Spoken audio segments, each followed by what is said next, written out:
मुझे बड़ा चिढ़ आती थी स्कूल में कि भाई ये ना न्यूटन ने ढूंढ के रखा है, ये एडिसन ने ढूंढ के रखा है, ये पाइथागोरस थ्योरम है, तो मैं ये क्यों पढूं? मतलब अपना है, सेट है। अभी मजा आएगा ना भिड़ो। आपको ना किसी चीज का स्पेशलाइजेशन होने के लिए और किसी चीज में गलती ढूंढने के लिए, गलती इसलिए ताकि आप सही रास्ते पे चले जाओ, इसके लिए कोई तो ऐसा चाहिए जिसका बहुत ज्यादा एक्सपीरियंस है। ये बड़ी अच्छी बात कही आप। You think you're more like a people's person? मेरा बेसिकली एक लोग जो मुझे बोलते हैं हमेशा कि काम अगर अटक रहा है तो निकलवा के देता हूँ। क्या बात, ये बात है। कुछ प्रोसेसेस होते हैं, उस पर इनपुट एक्सपेक्टेड होता है मेरे से। लर्निंग किसी भी फॉर्म में हो सकती है, ऐसा नहीं कि आपको बस लैपटॉप खोलना है और किसी वेबसाइट पे जाके, ऐसे नहीं होता है। दोस्त अपने आते हैं, कई लोग आप सीनियर्स मिलते हैं, कई बार गाइडेंस मिलती है, तो उससे आप सीखते रहते हो। और थोड़ा सा होता है बीच बीच में गर्मा गर्मी तो होती ही रहती है। बात तो सही है। तो म्यूजिक की तरफ आपका इंक्लिनेशन कब से शुरू हुआ? म्यूजिक, देखो म्यूजिक में क्या होता है ना, म्यूजिक में आपको पेशेंटली चीज़ों को समझना पड़ता है। मैं अभी मुझे लोग पूछते हैं कि जब आप म्यूजिक प्ले करते हो तो कैसा करना चाहिए। मेरा प्रॉब्लम ये है कि मैं म्यूजिक कर लेता हूँ, लिरिक्स पे नहीं आ पाता। और कौन से इंस्ट्रूमेंट्स बजा सकते हैं? बांसुरी बजा लेता हूँ, माउथ ऑर्गन बजा लेता हूँ, मैं हारमोनियम बजा लेता हूँ। हारमोनियम बजाने का शौक है?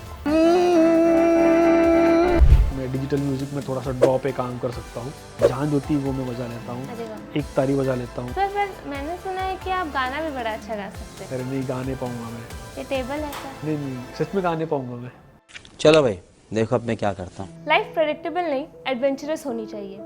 लाइफ को कैसे एक बॉक्स में न बंद करके फ्लूइडली एंजॉय करना चाहिए, इसका जीता जागता एग्जाम्पल है हमारे new guest. So welcome you all to the second episode of fluid talk.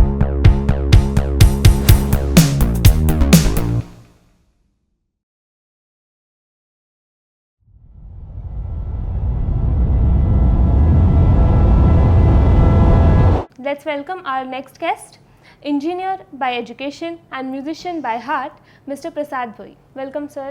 Hi, How are you doing? Good. सब बढ़िया। यहाँ पे हमारे ऐसे क्लाइंट की तरह कोई ऐसे गाइडलाइंस नहीं है कि ये फॉलो करके हमें चलना पड़ेगा step by step, but just हम आपको जानने की कोशिश करेंगे आपके लाइफ जर्नी के बारे में। और एक रिक्वेस्ट है, आपको बस हमारे फ्लूइडस्केप्स के मग पे हाथ रख के कसम खानी होगी कि आप जो भी कहेंगे सच कहेंगे। डिप्लोमेसी यहाँ पे इसकी कोई जगह नहीं नहीं है। देखो, जो भी कहता हूँ सच कहता हूँ और सबके लिए जो अच्छा है वही कहता हूँ। अच्छा बुरा सर हम सब कुछ कहेंगे आज। तो शुरुआत करते हैं, हमारे दर्शकों को बताते हैं कि हु इज़ प्रसाद भाई, आपको थोड़ी आपकी लाइफ जर्नी के बारे में। मेरे लिए बेसिकली, मैं जैसे बोला आपकी, तो मैं इंजीनियर हुई बाय प्रोफेशन। शुरुआत मेरा एजुकेशन बाय एजुकेशन में इंजीनियर हूँ, लेकिन हाँ जब मैं जैसे जैसे काम करने लगा तो अलग अलग चीज़ें एक्सप्लोर करने की मेरी आदत है। तो वही चीज़ को एक्सप्लोर करते करते मैं अलग अलग फील्ड्स में पिछले 10 साल से काम कर रहा हूँ। वैसे मेरा, आपने पूछा कि मैं मेरा बैकग्राउंड बताऊँ, तो मैं एक नॉर्थ महाराष्ट्र से हूँ। नॉर्थ महाराष्ट्र में एक डिस्ट्रिक्ट है नंदुरबार। तो मेरा होम टाउन नंदुरबार है। नंदुरबार बेसिकली एक ट्राइबल डिस्ट्रिक्ट है महाराष्ट्र में, एक टियर 2 सिटी है और वहाँ से मेरा बिलोंगिंग है। मैं फॉर्चुनेट समझता हूँ कि मैं वहाँ से हूँ, क्योंकि उसके बहुत सारे रीजंस है। हम लोग आगे पॉडकास्ट में बात करेंगे तो आपको मैं शेयर करूँगा वो। बिल्कुल। लेकिन हाँ, मेरा पूरा जो स्कूल एजुकेशन है वो मेरा नेटिव नंदुरबार से हुआ है। देन मेरा जो ग्रेजुएशन है द नेबरिंग डिस्ट्रिक्ट, क्योंकि नंदुरबार में सारे ग्रेजुएशंस और ऐसे ये कॉलेजेस नहीं, इंजीनियरिंग कॉलेजेस तब नहीं थे।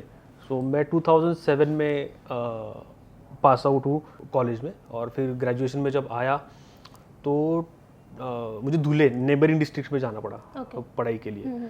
तो वहाँ पर बेसिकली एक ऐसा ही कल्चर है कि आपको अगर हायर एजुकेशन जाना है तो बाहर के टाउन में ही जाना पड़ता है। तो वो as a part and parcel of culture है। तो मैं नेक्स्ट डिस्ट्रिक्ट में गया और वहाँ पे मेरा पूरा इंजीनियरिंग का एजुकेशन हुआ। वैसे मैं सिविल इंजीनियर हूँ बाय इंजीनियरिंग के स्ट्रीम से, लेकिन फिर बाद में जैसे मैं इंजीनियरिंग किया तो ज़्यादा दिन मैंने सिर्फ कंस्ट्रक्शंस और इसमें काम नहीं किया, ऑन साइट काम नहीं किया, क्योंकि टेक्नोलॉजी में ज़्यादा इंटरेस्ट रखता हूँ। टेक्नोलॉजी है नहीं, कंप्यूटर्स, वेब टेक्नोलॉजी, तो मेरा थोड़ा सा फिर वो इंक्लिनेशन रहा आईटी की तरफ।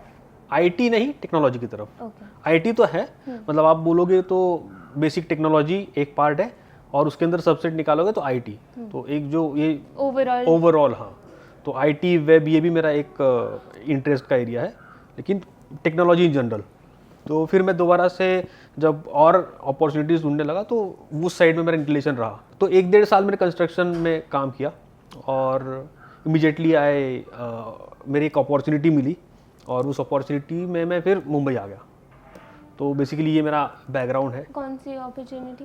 सो गवर्नमेंट ऑफ महाराष्ट्र ने एक प्रेस्टिजियस प्रोग्राम डिज़ाइन किया था यूथ अंडर 25 एज जो होते हैं सारे उनके लिए। तो वो एक चीफ मिनिस्टर्स फेलोशिप प्रोग्राम। तो 2015 में उसकी पहली बैच अनाउंस की गई थी गवर्नमेंट ऑफ महाराष्ट्र से। तो मैं उस प्रोग्राम का पार्ट था। तो उसके चलते मैं मुंबई में आया। अदरवाइज़ मेरा कोई प्लान नहीं था मुंबई में आने का। अगर मुझे कोई बचपन में पूछता कि मुंबई आना है तो मैं कभी नहीं आता यहाँ पे। तो रीज़न है उसका कि एक स्टोरी है उसके पीछे। मैं आई गेस 10th मैंने बोला ना कि वहाँ पे कल्चर है, हम लोग बाहर के टाउन में ही जाके कुछ एग्ज़ाम देंगे, क्योंकि वहाँ पर एग्ज़ाम सेंटर भी नहीं था। बाहर के टाउन में जाके ही एजुकेशन करेंगे क्योंकि वहाँ पे कॉलेजेस नहीं थे। ऐसे हम लोग मुंबई आए थे एक बार, आई गेस वो गर्मी का महीना होगा, और मुंबई में जब गर्मी होती है तो वो एकदम इतना ज़्यादा ये होता है, पसीना पसीना हो जाता है पूरा। तो वो चक्कर में मेरा ऐसा था कि मैं कभी भी अगर कहीं भी रहूँगा तो मुंबई छोड़ के रहूँगा। लेकिन फिर ऐसा हुआ कि आना ही मेरा मुंबई में हुआ इस चक्कर में, और तब से आई गेस मैं कुछ 8 या 9 साल से मुंबई में। तो कमिंग बैक की चीफ मिनिस्टर्स फेलोशिप में मैं एनरोल हुआ, और फिर वहाँ पर एनरोल होने के बाद मुझे एक बड़ा प्रोजेक्ट मिला। एक गवर्नमेंट ऑफ महाराष्ट्र ने वाटर कंजर्वेशन का प्रोजेक्ट चलाया था। तो वाटर कंजर्वेशन के प्रोजेक्ट में मैं बेसिकली जो जैसे मैंने बोला इंक्लिनेशन मेरा टेक्नोलॉजी के साइड में था और मेरा बैकग्राउंड सिविल इंजीनियरिंग से था। तो उस चक्कर में मैंने एक वेब एप्लीकेशन और GIS मैपिंग का एक प्रोजेक्ट हाथ में लिया। सो वो एक बड़ी अपॉर्चुनिटी मिली, और फिर वहाँ से मैं फिर ग्रो होते गया। ब्रिजेस कंस्ट्रक्ट करते करते क्लाइंट के साथ में रिलेशनशिप्स कंस्ट्रक्ट करने तक का आपका जो सफ़र है आफ्टर CMO, उसके बारे में कुछ बताइए। सो जैसे मैंने बोला कि मैं एक फील्ड में काम नहीं किया, है ना। मेरा बैकग्राउंड ऐसे बोला जाता है कि इंजीनियरिंग छोड़ के सब करता है। एग्जैक्टली। तो वही है और कुछ है नहीं। तो मैंने इंजीनियरिंग किया, थोड़े दिन मैंने गवर्नेंस की स्पेस में काम किया। गवर्नेंस में मैंने कुछ पॉलिसी लेवल का काम होगा, वहाँ पे कुछ इनपुट्स दिए बड़े टीम्स के साथ। उसके बाद 3-4 साल तक मैंने वो पूरा पॉलिसी लेवल और गवर्नेंस के सेक्टर में काम रखा। बाद में फिर मैं IT के स्पेस में आ गया, IT और प्रॉपर IT सॉफ्टवेयर, और इसमें मैंने एज ए कंसल्टेंट मैंने काम किया उस स्पेस में। फिर ये 2 या 3 सेक्टर होने के बाद अभी मैं एज अ क्लाइंट सक्सेस काम कर रहा हूँ। तो क्लाइंट सक्सेस का मुझे इसलिए ये थोड़ा सा you think you are more like a people's person? हाँ, नहीं, क्लाइंट सक्सेस मुझे ऐसा लगता है कि हर जगह मैंने जब काम किया तो कुछ ना कुछ चैलेंजिंग मेरे लिए रहा। और जब आप हाँ, मतलब पहले भी मेरे जो काम किए थे वहाँ पर मेरा लोगों के साथ काम करना बहुत होता था, है ना। किसी की क्या रिक्वायरमेंट हो सकती है, उस रिक्वायरमेंट को समझ के उसके बीच का अंदर का ब्रिज बनना। फॉर एग्जांपल, जब मेरा पिछला असाइनमेंट था फ्लूइड्सकेप ज्वाइन करने के पहले, तो वहाँ पर मैं टेक्निकल रिक्वायरमेंट गैदर करता था, क्लाइंट साइड की रिक्वायरमेंट्स में गैदर करता था। उसे एक टेक्नोलॉजिकल जो हमारा इंटरनल ऑफिस का एक ये था, मतलब टेक्निकल वाले पर्सन थे, उनको समझाता था। तो उनके दोनों के बीच का मैं ब्रिज रहता था। तो बस वही से मुझे ये एक मेरा यही बन गया है कि 2 लोगों के बीच का ब्रिज बन के और आप काम कैसे निकलवा के देते हो, वो मेरा एक क्या बोलते हैं फोर्टे बन गया। मुझे सही शब्द पता नहीं मुझे, लेकिन हाँ, मेरा बेसिकली एक लोग जो मुझे बोलते हैं हमेशा कि काम अगर अटक रहा है तो निकलवा के देता हूँ। अरे वाह। तो उसी के अंदर बस अभी डेजिग्नेशन से आप जब देख रहे हो कि बहुत सिंपल है, बहुत सिंप्लीफाई करके मैं बता रहा हूँ, लिटरली ऐसा नहीं होता है। लेकिन हाँ, जब आपका काम अटक रहा है या काम की किसी चीज़ की डिलीवरी देनी है तो आपको वो किसी भी तरीके से निकाल के देनी होती है। ये तो गो टू फॉर एवरीवन, जो डिलीवर कर रहा है और जिसको डिलीवर कर रहा है, दोनों के लिए ब्रिज रहना पड़ता है। देखो, कई बार ऐसा हो जाता है कि आपको अपने खुद के ऑर्गेनाइजेशन की साइड भी बैलेंस करके रखनी पड़ती होगी, आपका भी एक रिसोर्सेज होते हैं सारे आपके भी। कितनी बड़ी टीम हैंडल करनी होती है यहाँ पे अभी फ्लूइडस्केप्स की बात अगर हम करेंगे तो यहाँ पर मेरे पास पूरा एक डिपार्टमेंट है, जो डिपार्टमेंट क्लाइंट को कैटर करता है और एक 70-80 लोगों का डिपार्टमेंट है। तो मैं लिटरली डिपार्टमेंट के साथ डायरेक्टली काम नहीं करता हूँ, है ना, क्योंकि मेरा ध्यान होता है दोनों चीज़ के अंदर क्या जाना चाहिए। तो हाँ, बहुत ही सीनियर लोगों की टीम से मैनेजर की जो इन्हें कैटर करवाती है नीचे, और बहुत बड़ी टीम है। हाँ, वो साइड से क्लाइंट साइड पर जो होता है वो मुझे कई बार ब्रीच करना पड़ता है। कुछ ऐसा हो जाता है ना कि क्लाइंट का रिक्वायरमेंट बहुत क्या बोलते हैं हम लोग, एक तरीके का होता है रिक्वायरमेंट उनका, और वो तरीका क्लाइंट कई बार एक्सप्रेस कर ही पाए ऐसा नहीं होता है, और एक्सप्रेस भी कर दिया तो हमारी टीम उसको समझ पाए ऐसा नहीं होता है। और जिस डोमेन में हम लोग काम कर रहे हैं वो डोमेन में ना टाइम सेंसिटिव कंटेंट बढ़ा जाता है। तो टाइम सेंसिटिव कंटेंट जाने के लिए आपको उतना अलर्टनेस रखना पड़ता है, आपकी टीम को उतना मोटिवेटेड रखना पड़ता है, और वैसा क्वालिटी काम भी देना पड़ता है ना। तो सक्सेस के पैरामीटर्स हमें अपनी डिफाइन करके रखने पड़ते हैं। तो वो सारे पैरामीटर्स को बैलेंस हम कैसे कर पाए, और क्लाइंट को भी हैप्पी कैसे रखें, और कंपनी का भी, मतलब सबका विन विन कैसे रहे, ये थोड़ा सा मेरा देखने का काम होता है। बड़ी चीज़ों पे जैसे कि कुछ प्रोसेसेस होते हैं उस पर इनपुट एक्सपेक्टेड होता है मेरे से। कई रनिंग डिलीवरीज होती है, वो फंस गई तो उसे कैसे हमें निकालना है उसके ऊपर होता है।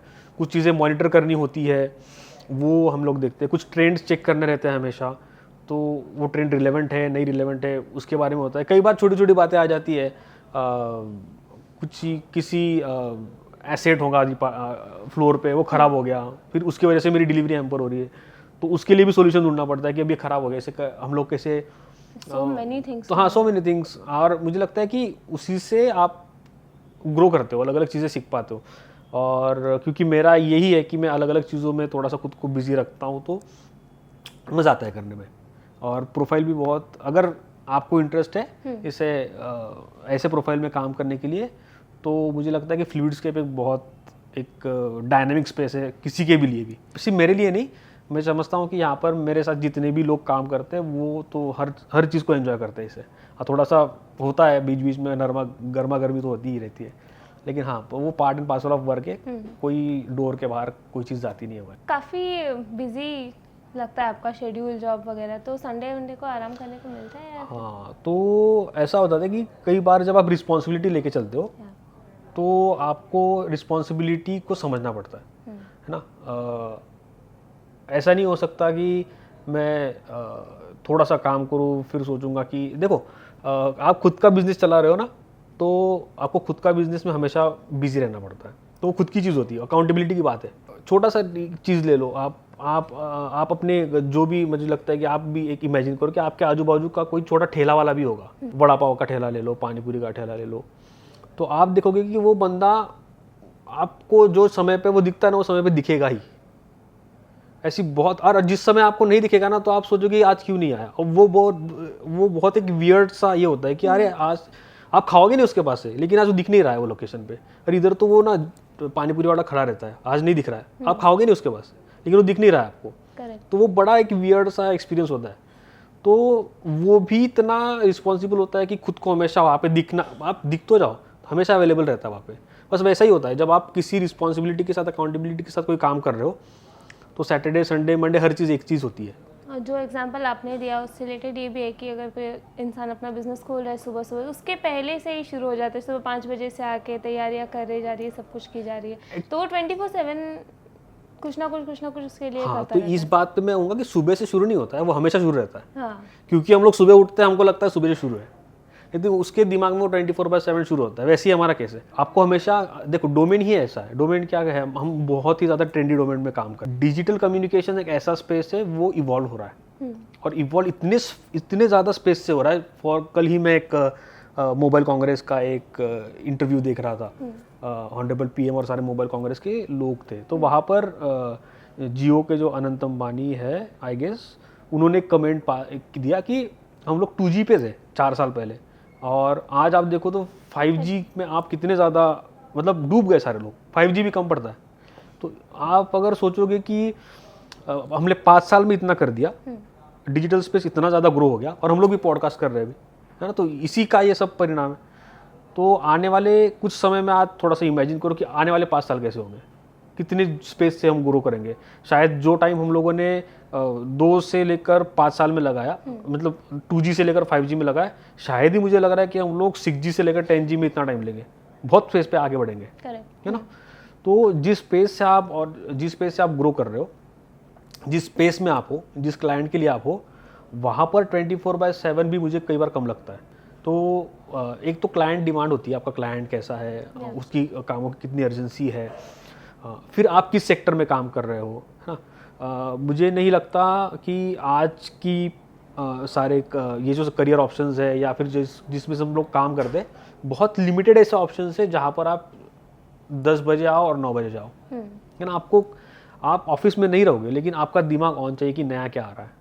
और मुझे लगता है कि किसी भी चीज़ की वैल्यू, मतलब मेरी वैल्यू क्या है, मेरी वैल्यू ये है कि मैं कितना रिलेवेंट हूँ। मेरे एक दोस्त ने कल बात कर रहे थे हम दोनों, मुझे बोला कि यार, और हम सब लोग ये बात करते हैं, मुझे बोला कि भाई यार आजकल के बच्चे ना, वो कोई किसी रिलेटिव के साथ था और बोल रहा था कि भाई यार मैं कल मेरे वो रिलेटिव के बच्चे को मिला, तो यार आजकल के बच्चे बड़े तेज है यार, वो इतने तेज है कि वो मोबाइल पे फटाफट और कुछ ढूंढ रहा था यार। मेरे को बड़ा ये लगता है कि मैं कंपेयर कर रहा था कि हम लोग कैसे थे, अभी मेरा एज है 33 है ना, और अभी हम बच्चों के साथ कंपेयर करेंगे तो 10 साल और जो 12 साल 13 साल के बच्चे, ऑब्वियसली वो डिवाइस बहुत ही ज़्यादा हाँ सेल्फ क्या बोलते प्लग एंड पे उनके लिए ये, तो खुद सीख लेते हैं। तो उसी के लिए वो बोल रहा था कि भाई ये देख यार ये कितना फास्ट है, अगर ये अभी ऐसा कर रहा है तो कैसे होगा ये सब, ये हम कैसे थे। तो मैंने उसको बोला कि देख ऐसा नहीं होता है। आप अगर ये सोच रहे हो कि वो बंदा 13 साल की उम्र में इतना अच्छा मोबाइल चला रहा है, आप 13 के एज के थे तभी आप अच्छा नहीं चला रहे थे, तो उसके पीछे का रीज़न है कि पहले तो रिसोर्सेज अवेलेबल नहीं था, करेक्ट। और सेकेंडली मुझे लगता है कि किसी भी चीज़ को आप कैसे वर्थ समझते हो ना, वर्थ कैसे समझते हो। आज at this point of time आप क्या कर सकते हो और वो 13 साल का बच्चा क्या कर सकता है, इसमें डिफरेंस है, है ना। तो आज अगर आप as a client success manager, मैं कुछ चीज़ें कर सकता हूँ, डिलीवरी दे सकता हूँ, बिजनेस बना सकता हूँ, प्रोजेक्ट टेंडर्स निकाल सकता हूँ, RFP बना सकता हूँ जो बहुत ही लुक्रेटिव हो सकती है, और ये सारी चीज़ें मैं कर रहा हूँ, क्या वो 13 साल का बच्चा कर सकता है क्या? नहीं कर सकता है। मैं देखो इसको समझने की बात है, अदरवाइज लेने की बात नहीं कि मैं 13 साल के बच्चे का नॉलेज को मैं क्रिटिसाइज कर रहा हूँ, ये नहीं कर रहा हूँ। मैं कैसे सोचना है इसके ऊपर थोड़ा सा ये दे रहा हूँ कि कैसे वर्थ डिसाइड किया जाता है। तो प्रैक्टिकल बात वाली बात है ना, बहुत अच्छी बात है 13 साल का बच्चा कर रहा है, अप्रिशिएट, और ऐसे ही सारे लोग करते रहे, लेकिन चीज़ों को समझना चाहिए, फैक्ट को समझना चाहिए और उसके ऊपर एक्ट करना चाहिए, रिएक्ट करना चाहिए। तो 13 साल का बच्चा नहीं कर पाएगा। हमें क्या सोचना है कि यार ये जब मेरी उम्र का होगा, जब 30 साल का होगा, तब मैं क्या कर पाऊंगा, ये क्या कर पाएगा, तब क्या मैं रिलेवेंट हूँ। अगर मैं रिलेवेंट नहीं हूँ तो फिर ये मेरे लिए बड़ी सोचने वाली बात है, धोखे वाली बात नहीं बोलूँगा, सोचने वाली बात है कि अगर वो 13 ईयर एज का लड़का आज मेरे साथ ये फ़ोन चला पा रहा है, बहुत अच्छी तरीके से चला पा रहा है, तो वो बहुत ही उसके लिए सेल्फ अडॉप्शन है, प्लग एंड प्ले वाली चीज़ सीख गया। मैं थोड़ी दिक्कत है मेरे लिए, क्या मैं आने वाले 13 साल 15 साल के बाद जो चीज़ आएगी वो भी ऐसे अडॉप्ट कर लूँगा? अगर मैं अडॉप्ट कर सकता हूँ तो मुझे डरने वाली बात ही नहीं है। आज टू बी रेलेवेंट, अडॉप्ट करना और इवॉल्व करना इज वेरी इंपॉर्टेंट। तो यहाँ पर जब फ्लूइडस्केप में मैं काम करता हूँ, तो आज मेरी मीटिंग हुई सारे एडिटर्स और सारे ग्राफिक डिज़ाइनर्स, क्योंकि बड़ा सीजन चल रहा है अभी।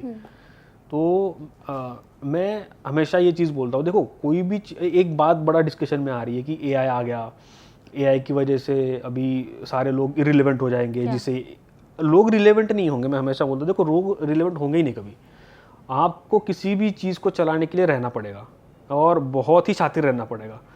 मैं ना बहुत टॉपिक्स में जा रहा हूँ, लेकिन अभी ये ख़त्म करता हूँ। एक डिस्कशन अभी चल रहा है, मैंने जो कल पढ़ा वो डिस्कशन ऐसा है कि सारे स्पैमर्स, सारे हैकर्स, ये लोग क्या कर रहे हैं, मालवेयर्स बनाने वाले ChatGPT का यूज़ करके एडवांस मालवेयर्स बना रहे हैं, जो एंटीवायरस को बीट कर रहा है, क्योंकि AI के पास डेटा है कि मालवेयर्स का पीछे कैसे बनाए, उसके पास एंटीवायरस कैसे बनाए, इसका डेटा है। तो it is very easy for that ChatGPT का वर्क कि आप उसको इमीडिएटली एक नया वायरस बना के दे दो।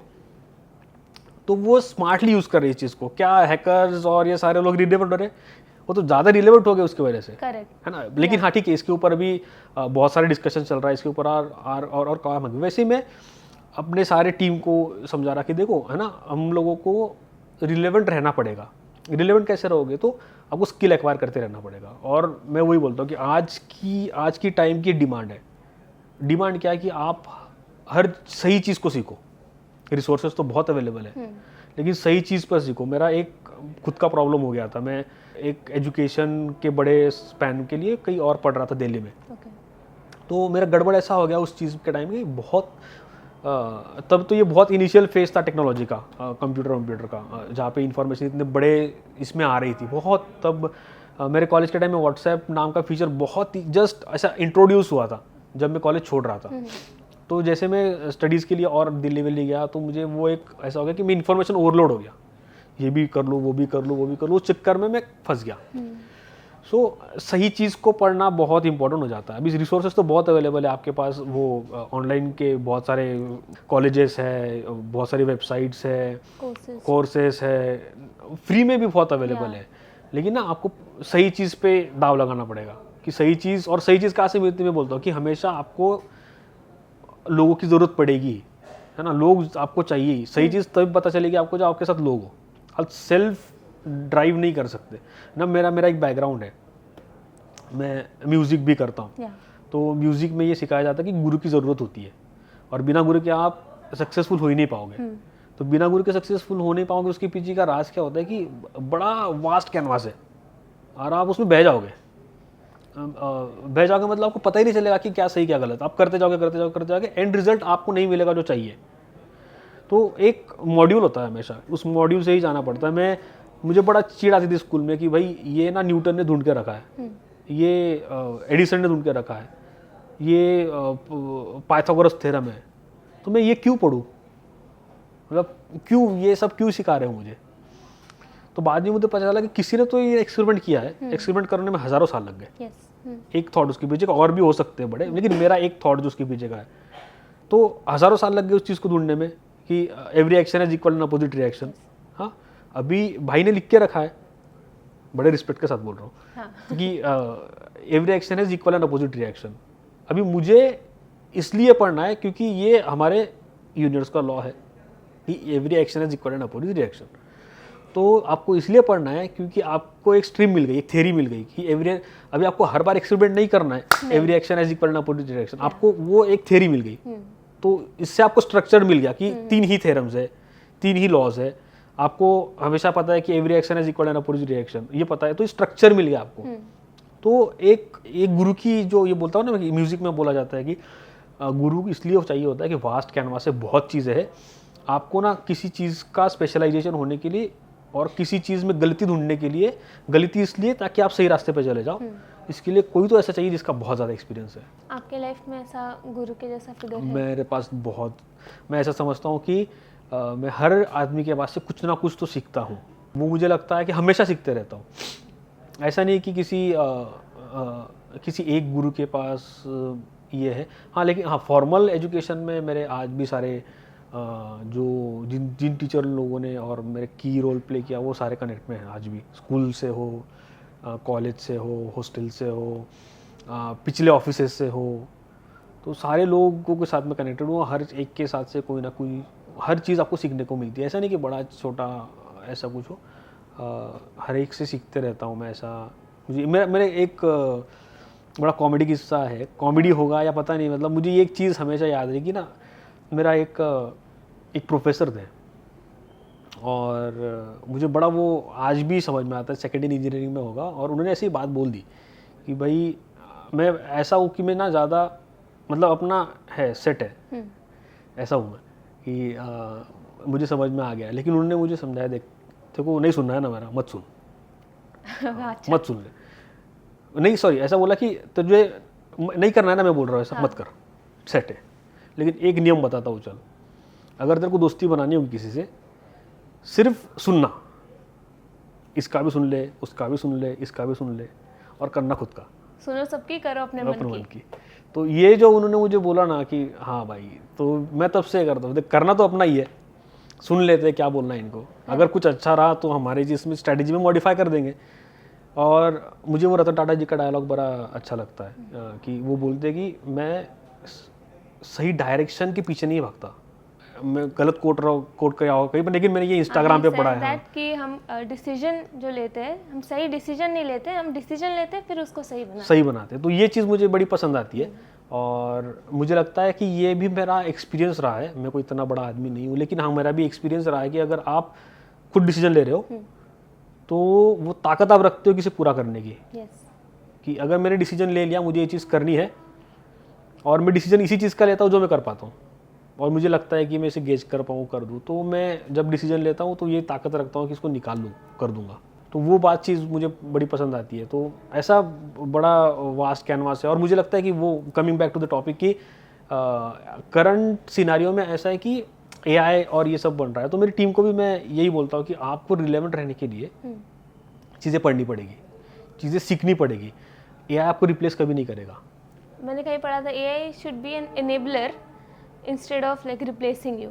एआई एनेबलर ही है ना। जब वो ओपन एआई का शुरू हुआ तो लोग बड़े पैनिक हो गए कि ये हो जाएगा, वो हो जाएगा, ये हो जाएगा, बहुत चार्टर। लेकिन मुझे लगता है कि आपका काम सिंपल कर देगा। वो आपको नई चीज़ें दिखाएगा और कि ये करना है, वो करना है, आपको इथिकली यूज़ करना पड़ेगा। यस, उसका टू एन एक्सटेंड कई लोग उसका अभी आप देखते हो कि वो मीडियो मॉर्फिंग चलता है और कुछ जैसे मैंने बोला हैकर लोगों को नए मालवेयर्स बना रहे, तो ऐसा यूज़ करोगे तो वो डिस्ट्रक्शन ही करने वाला है ना। जब बॉम्ब का इन्वेंशन हुआ तो उसका डिस्ट्रक्टिव यूज़ भी है और उसका आप न्यूक्लियर एनर्जी बना सकते हो जिससे आप बिजली चला सकते हो लोगों की।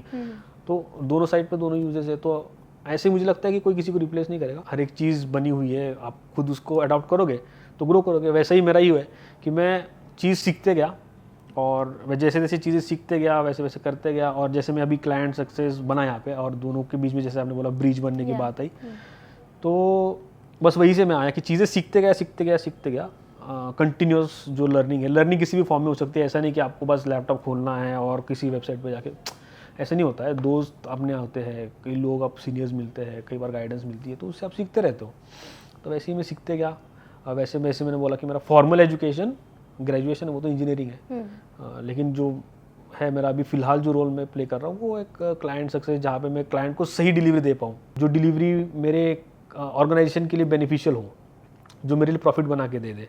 बेसिक सबका क्या है कि हम काम क्यों कर रहे हैं टू एन एक्सटेंट कि हमारा कुछ तो चलता है, घर चलते रहे, है ना, सब चीज़ें हैं तो, लेकिन घर भी चलना एक होता है, तो बिज़नेस भी चलाना एक चीज़ होती है। तो बिज़नेस चलता रहे, साथ साथ डिलीवरीज भी चलती रहे, सारे लोग उस चीज़ का मजा भी ले, ये सारी चीज़ों को साथ में लेके चलना और ये सारी चीज़ों का ब्रिज बनना, एक नहीं तो सारी चीज़ों का ब्रिज बनना, ये सब मेरा भी ऐसे सब एक साथ हो गया। आपके जो सीखने की चाह है, जो विल पावर है, जिससे आप बोलते हैं कि हम एक डिसीजन लेंगे और हम उसको सही बनाने का हम मादा रखते हैं, तो ये आपके अंदर हमेशा से रहा होगा, तभी आप नंदुरबार से मुंबई तक और यहाँ पे आने का सफ़र आपने देखे है। तो हम शुरुआत से थोड़ा सा जानना चाहेंगे about boy just living in Nandurbar. वो कैसा रहा था आपका बचपन? मैं नंदुरबार में रहने का एडवांटेज मेरा बताता हूँ, है ना, और मुंबई, दो चीज़ें मैं कंपेयर करूँगा। और मुझे हमेशा लगता है कि ये चीज़ लोगों ने जाननी चाहिए। मैं हमेशा ही सही हो सकता हूँ ऐसा नहीं है, मेरा इंडिपेंडेंट सोच है ये, है ना। इसके ऊपर कोई एग्री कर सकता है, कोई डिसएग्री कर सकता है, लेकिन ये सोच है। आप कहाँ से बिलोंग करते हो? कोलकाता से बिलोंग करते हो। Kolkata proper city. तो शायद ये आप रिलेट कर पाओगे, नहीं कर पाओगे, देखना। तो वो तो नंदुरबार का मैंने ज्योग्राफी आपको बताता हूँ कि बहुत बढ़िया ज्योग्राफी है। ज्योग्राफिकल लोकेशन बहुत बढ़िया है उसका। मैं बचपन में मेरे घर से सनराइज और सनसेट दोनों दिखता था, जो मुंबई में rarest of the rare thing है। तो सनराइज और सुबह उठा के सनराइज पीछे के डोर से, सनसेट सामने वाले डोर से। तो ये वैसा लोकेशन है मेरा। घर के राइट साइड में आप देखो को सातपुड़ा की रेंजेस दिखती है, जो ब्लू और जो अपने इमेजेस में एक सीन देखा होगा मूवीज में, तो वो सीन मेरे घर से क्लियरली विजिबल होता है, अगर विजिबल ये डिस्टेंस पे हो। वैसे वहाँ से सातपुड़ा की रेंजेस अराउंड आई साइड का डिस्टेंस पकड़ो तो 50 से 60 किलोमीटर की रेंज पर है, फिर भी वो बहुत विजिबल है, क्लियरली विजिबल। तो ये ऐसा मोटा मोटी नंदुरबार का लोकेशन है जब मैं तब था वहाँ पे। तो नंदुरबार एक ऐसा लोकेशन है जहाँ पर बहुत स्पेस अवेलेबल है जो मुंबई में अवेलेबल नहीं है। तो वहाँ पे जगह ही जगह है, पार्किंग की कोई प्रॉब्लम नहीं है, कहीं पे भी लगा दो, सब अपना ही है। सो स्कूल मैंने बोला कि वहाँ पर हुआ है, तो मैं ओपन ग्राउंड्स में खेला हूँ, जो मुंबई में मुझे दिखता नहीं है, बहुत कम दिखता है स्कूल्स में। कॉलेज जो ऐसा ही था मेरा, मैं ओपन ग्राउंड्स में खेला हूँ, रहा हूँ। लेकिन बेसिक चीज़ थोड़ा सा बताता हूँ मैं। ये चीज़ इसलिए बताई ताकि लोगों को पता चल जाए कि नंदुरबार कैसा टाउन है। मुझे क्या लगता है कि नंदुरबार में रहने का मेरा एक बड़ा एडवांटेज वाला पॉइंट है, और मैं समझता हूँ कि हर वो बंदा जो टीयर 2 सिटी में रहता है उसके लिए एडवांटेज है। वो कैसा एडवांटेज मैं आपको बता। जो बंदा मुंबई में होता है उसे कई चीज़ें पता नहीं होती है विद रिस्पेक्ट टू ऐसे टीयर 2 सिटीज़ की। और मुझे सेम लगता है ना, जो टीयर 2 सिटी में रहता है उस बंदे को क्या लगता है कि हम लोग पुणे, मुंबई, कोलकाता, बेंगलोर, ये जो सिटीज़ है यहाँ के कंपैरिजन में हम लोगों को कम चीज़ें पता है, ऐसा सीधा परसेप्शन होता है लोगों में कि अरे हमको तो वो चीज़ पता नहीं है। लेकिन अब वाइसा वर्सा सोचा नहीं जाता कि अच्छा अरे हम लोगों को ये पता है ना, ABC पता है, तो क्या ये ABC वहाँ पे रहने वाले बंदे को पता है जो 40 मैं अभी का घर जो है वो 20th फ्लोर पर है, तो जो बचपन से 20, 25, 30 वाले माले की बिल्डिंग में रहा है, क्या उससे वो सिचुएशन पता है जो मुझे पता है? नहीं पता है। नहीं। और ये चीज़ मुझे मुंबई आने के बाद पता चली कि अरे ये तो एडवांटेज है कि इन लोगों को ये पता ही नहीं कि मुझे जो पता है। और शायद वो चीज़ की वजह से मैं मुंबई में बहुत रिलेवेंट हो गया। मैंने जब आपको बोला कि मेरा शुरुआत ऐसे प्रोग्राम से हुई जो बड़ा प्रेस्टीजियस था, तो मैंने जब बात करना शुरू किया तो जो चीज़ें मेरे लिए और मेरे फ्रेंड्स के लिए बहुत कॉमन थी वो यहाँ पे रेयरेस्ट ऑफ द रेयर हो गई। फॉर एग्जाम्पल मैंने कभी ये नहीं सोचा था कि लोगों को ब्लैक सॉइल और मुरूम और जो ब्लैक वाला अपने डेक्कन ट्रैप बेसल्ट रॉक होता है इसमें डिफरेंस पता होगा। मैंने कभी नहीं सोचा कि लोगों ने जो कंस्ट्रक्शन वाली मिट्टी होती है वो रेती को देखा नहीं होगा। मैंने ये मतलब ये कैसे ब्रिक्स कैसे बनती है ये लोगों ने देखा नहीं होगा। ये तो मेरे लिए तो बस हमेशा देखते गया मैं। और मतलब मैं खेती कभी नहीं की घर वालों, लेकिन खेती देखी मैंने, ऐसे ही चल रहा है, सब तरफ देख रहे हैं, तो मुझे प्लोइंग, हार्वेस्टिंग ये सारी चीज़ें पता है, की नहीं मैंने कभी। तो यहाँ वाले बंदों को वो तो रेयरेस्ट ऑफ द रेयरेस्ट हो, ये बता ही नहीं सकते। मतलब एक स्टोरी मैंने सुनी थी जिसके मतलब कॉमेडी वाली स्टोरी है कि एक बार मम्मी अपने बच्चों को पूछती है कि बेटा तुझे पता है अपना दूध कहाँ से आता है? तो वो बच्चा बोलता है कि अमूल वाले अंकल देके जाते हैं। है ना, वो ऐसा एक कॉमेडी वाला ही चीज़ है। तो वैसा ही सीन मेरे लिए रहा।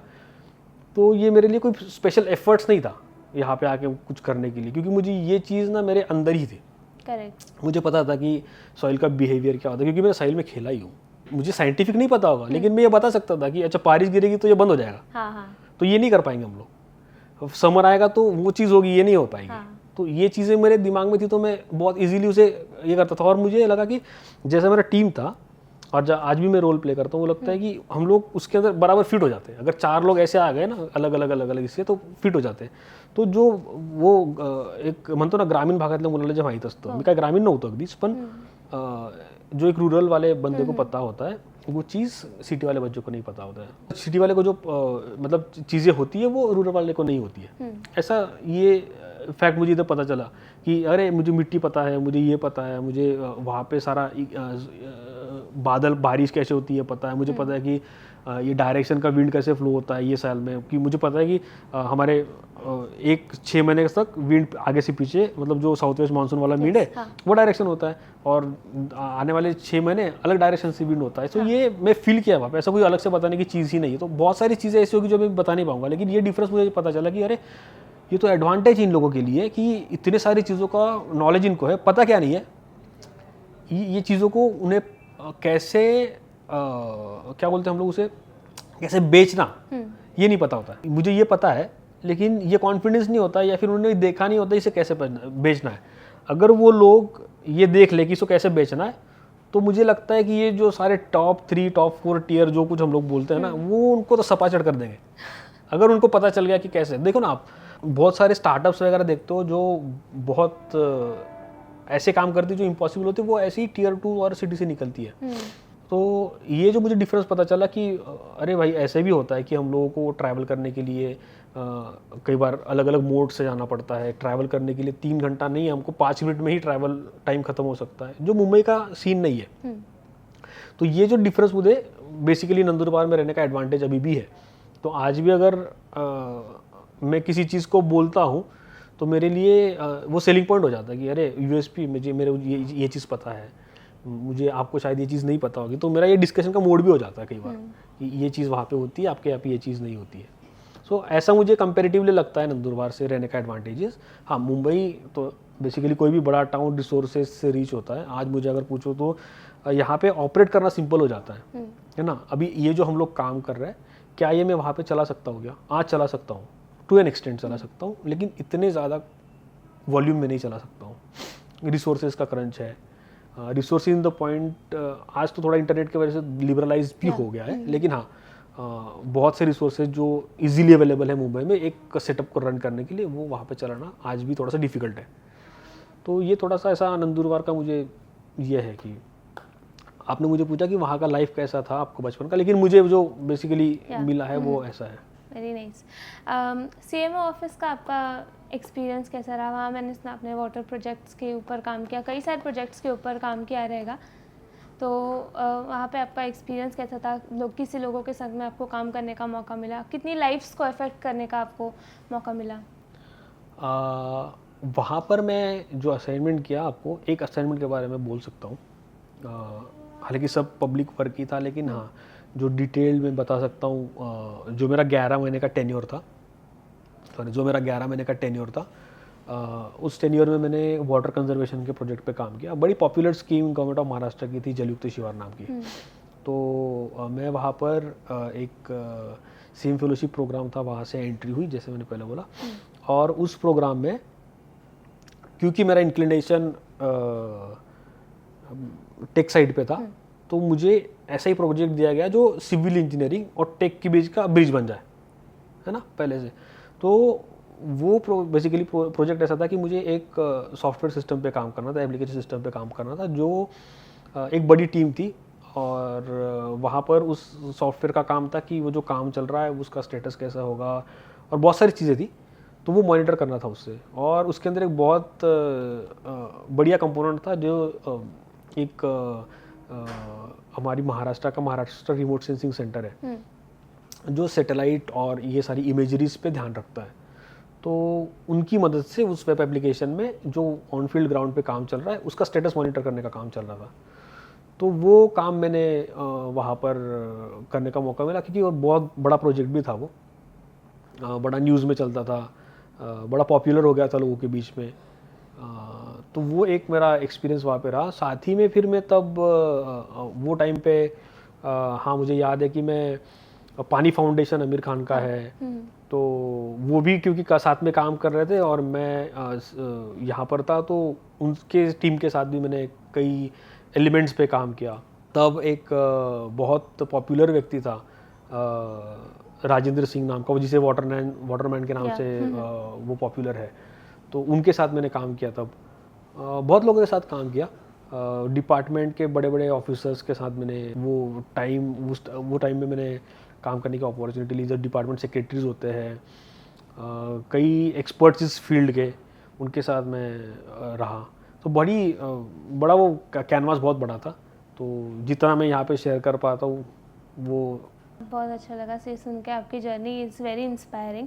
तो म्यूज़िक की तरफ आपका इंक्लिनेशन कब से शुरू हुआ, कैसे शुरू हुआ, उसके बारे में हम बताएं। मैं ना कई बार इस पे सोचता हूँ। हाँ, मतलब अभी आपने सवाल पूछा तो ये है, म्यूज़िक तो मैं बचपन से ही करता था, ऐसा थोड़ा मेरे घर के अंदर मुझे याद है कि वो छोटा ढोल जो गणपति में बजता है वो, और एक ताशा जो ये भी बजता है ना, हम लोग उसको ताशा बुलाते हैं, पता नहीं आप क्या बुलाते हैं। I know. तो वो घर में था, तो वो मैं हमेशा बजाता था। तो शायद बचपन में मुझे ऐसा, मैं खुद को ऐसा समझ लगा कि मुझे म्यूज़िक आता है। अच्छा, आता है। शायद मैं तब गलत भी बजाता होगा, नहीं पता मुझे। बचपन में क्या समझ में आता है आपको कि आप सही बजा रहे हो गलत बजा रहे हो, आपको कोई घर वाला बोलता भी नहीं है, हाँ इतना शोर मत कर, इतना बोल देता है। तो बजाते तो थे हम लोग, तो ऐसा लगा मुझे कि आता तो है हमको। और म्यूज़िक मुझे बीट्स समझ में आती है, नेचुरली मुझे बीट्स समझ में आती थी कि ये गाना कैसे जा रहा है, उसकी बीट्स कैसे क्या हो गए। स्वर नहीं समझ में आते थे। लेकिन फिर मैं जैसे हॉस्टल में आया, मेरा हॉस्टल धुलिया में था, Dhule, next the neighbouring district of Nandurbar. वहाँ पर मैं जब आया तो वो एक ना गुरुकुल जैसा माहौल था। उसका नाम, वो हॉस्टल का नाम है BAPS स्वामीनारायण छात्रालय। वो एक रिलीजियस स्पेस था, मंदिर था, बहुत ही सुंदर मंदिर है जो वहाँ पर है, और उसी से लग के मेरा हॉस्टल था। तो वहाँ पर मुझे अपॉर्चुनिटी मिली स्टेज पे गाने के लिए। तो ऐसे तो मैं गा ही लेता था नॉर्मल, कुछ भी भजन वजन तो ऐसे ही मैं गाता था। और एक दिन मेरा ऐसा था कि मैं बैठा हुआ था स्टडी टेबल पे, और बहुत ही ऐसा गार्डन वार्डन वाला वो स्पेस है। अपने वो मोहब्बतें वाली मूवी देखी है, तो उसके अंदर वो बताते हैं गुरुकुल जैसा। तो इतना क्लासिक तो स्ट्रक्चर नहीं है, लेकिन हाँ बहुत, आप अगर देखोगे गूगल करके BAPS स्वामीनारायण धुरे, तो आपको पता चल जाएगा कितना सुंदर स्पेस है उसका। वीडियोस वगैरह वहाँ पर लगे हुए हैं। वो बड़ी एक अच्छी जगह थी। तो मैं एक दिन गा रहा था ऐसे ही, मुझे वो, अभी कैसा होता है कि आप, मुझे ऐसा लगता है कि जो जिस चीज़ के अंदर आपका इंक्लिनेशन होगा ना, तो अपने आप पकड़ी जाती है। तो वहाँ पे रोज़ सुबह शाम म्यूज़िक चलता था। म्यूज़िक इन द सेंस भजन वगैरह चलते थे, सुबह भी और शाम को भी। मैं सुनते सुनते शायद मुझे वो याद हो गया, और मैं एक दिन ऐसे स्टडी टेबल पे बैठा था और मैं गा रहा था, और वो शायद गाने के चक्कर में मुझे पता नहीं चला, तो पीछे ना मंदिर के जो वो संत लोग थे, उनमें से एक ऐसे कुछ बगीचे में घूम रहे थे। तो उन्होंने सुन लिया मुझे कि मैं गा रहा हूँ, तो उन्होंने पूरा गाने दिया मुझे। और फिर मेरे विंडो से आवाज़ लगाई कि कौन गा रहा है ऐसा। मुझे डर लगा, मुझे लगा कि स्टडी टाइम चल रहा है और मैं गा रहा हूँ, तो ये अभी मैं गया वहाँ पे, सिस्टम हो गया मेरा। तो उन्होंने मुझे आवाज़ लगाया, पूछा कौन गा रहा है, तो मैंने बोला मैं गा रहा था, सॉरी गलती हो गई, मुझे नहीं पता स्टडी टाइम चल रहा है अभी। तो नहीं बोला, नहीं गा रहा था, अच्छा गा रहा है तो। और मुझे बोला कि आज के शाम के इवेंट में तू गाएगा ये सेम चीज़।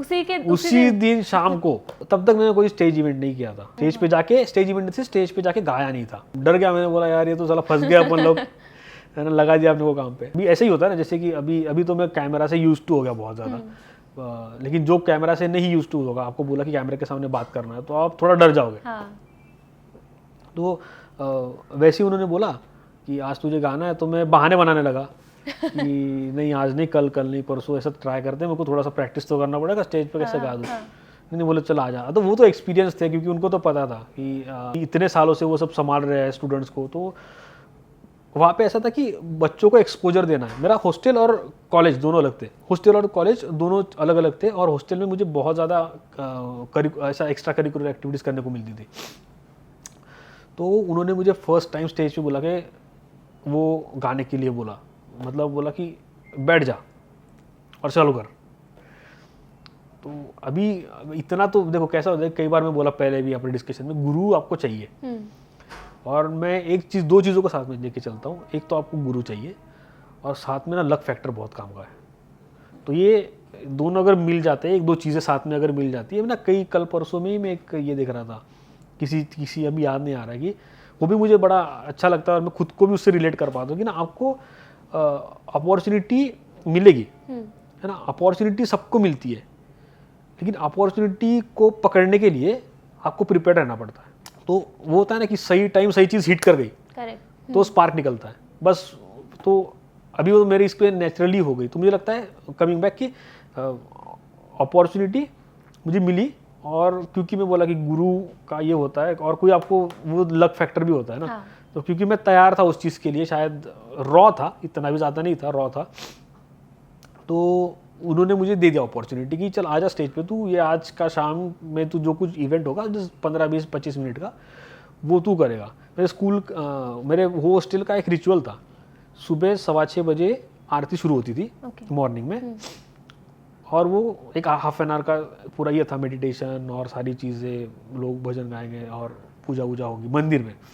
तो सारे स्टूडेंट्स, सारी इंजीनियरिंग कॉलेज जो भी होगी, इंजीनियरिंग, फार्मेसी, मेडिकल वाले जितने भी होंगे, 200 जो सारे लोग सुबह भी आएंगे, शाम को भी आएंगे। तो शाम के इवेंट में मुझे बोला कि तू गाएगा, और शाम के इवेंट में ना नॉर्मल पब्लिक भी रहती थी, जो बाहर से आने के वाले विजिटर्स रहते थे वो। तो मैं बड़ा डरा हुआ था।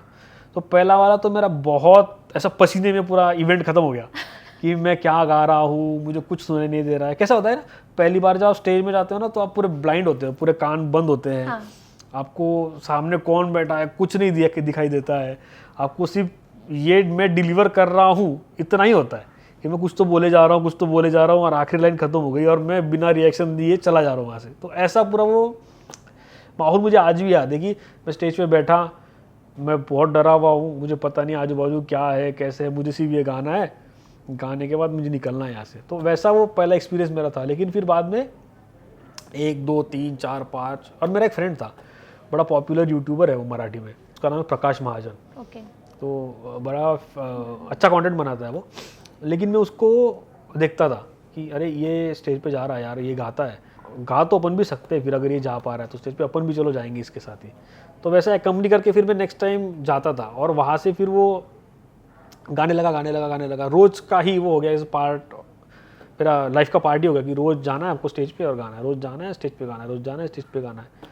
तो वैसे फिर गाना तो सीख गया मैं, कोई ऐसा प्रॉपर क्लासिकल सिंगिंग वोकल का क्लास नहीं किया, जो उन्होंने सिखाया उतना गाना गाना है, अपने गाना बोल रहे भजन गाना है, उनके साथ एकम्पनी करना है, वो बोलेंगे स्टार्ट तो स्टार्ट, वो बोलेंगे स्टॉप तो स्टॉप। तो ऐसा वो वहाँ पे सिस्टम शुरू हुआ, लेकिन अच्छा चलता था। और वो इतना ज़्यादा उन्होंने ट्रेन कर दिया मुझे चीज़ों में, रात में नेबरिंग प्लेसेस पे जाके इवेंट्स करते थे कि रात को एक बहुत कोई या तबला वाला आएगा, हारमोनियम वाला आएगा, आपको पूरा ग्रुप म्यूजिशियंस का, मैं कोरस में और 2 4 लोग, एक गा लिया वगैरह, थोड़ा सा डांस कर लिया स्टेज पे।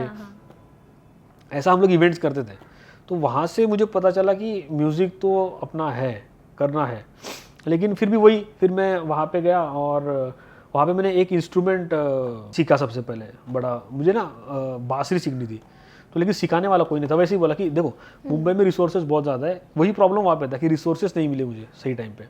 लेकिन एक बंदा था जो बांसुरी प्ले करता था, तो मैं उसके घर पे जाता था सुबह सुबह मॉर्निंग में, को रिक्वेस्ट की थी कि मैं आपको फीस पे कर दूंगा, मुझे आप सिखा दो। अच्छा। हाँ, तो कोई फॉर्मली वो ऐसा क्लासिकल या फिर हिंदुस्तानी म्यूजिक का कुछ नहीं था, वो ऐसे ही नॉर्मल वो उनको गाना बजाते आता था।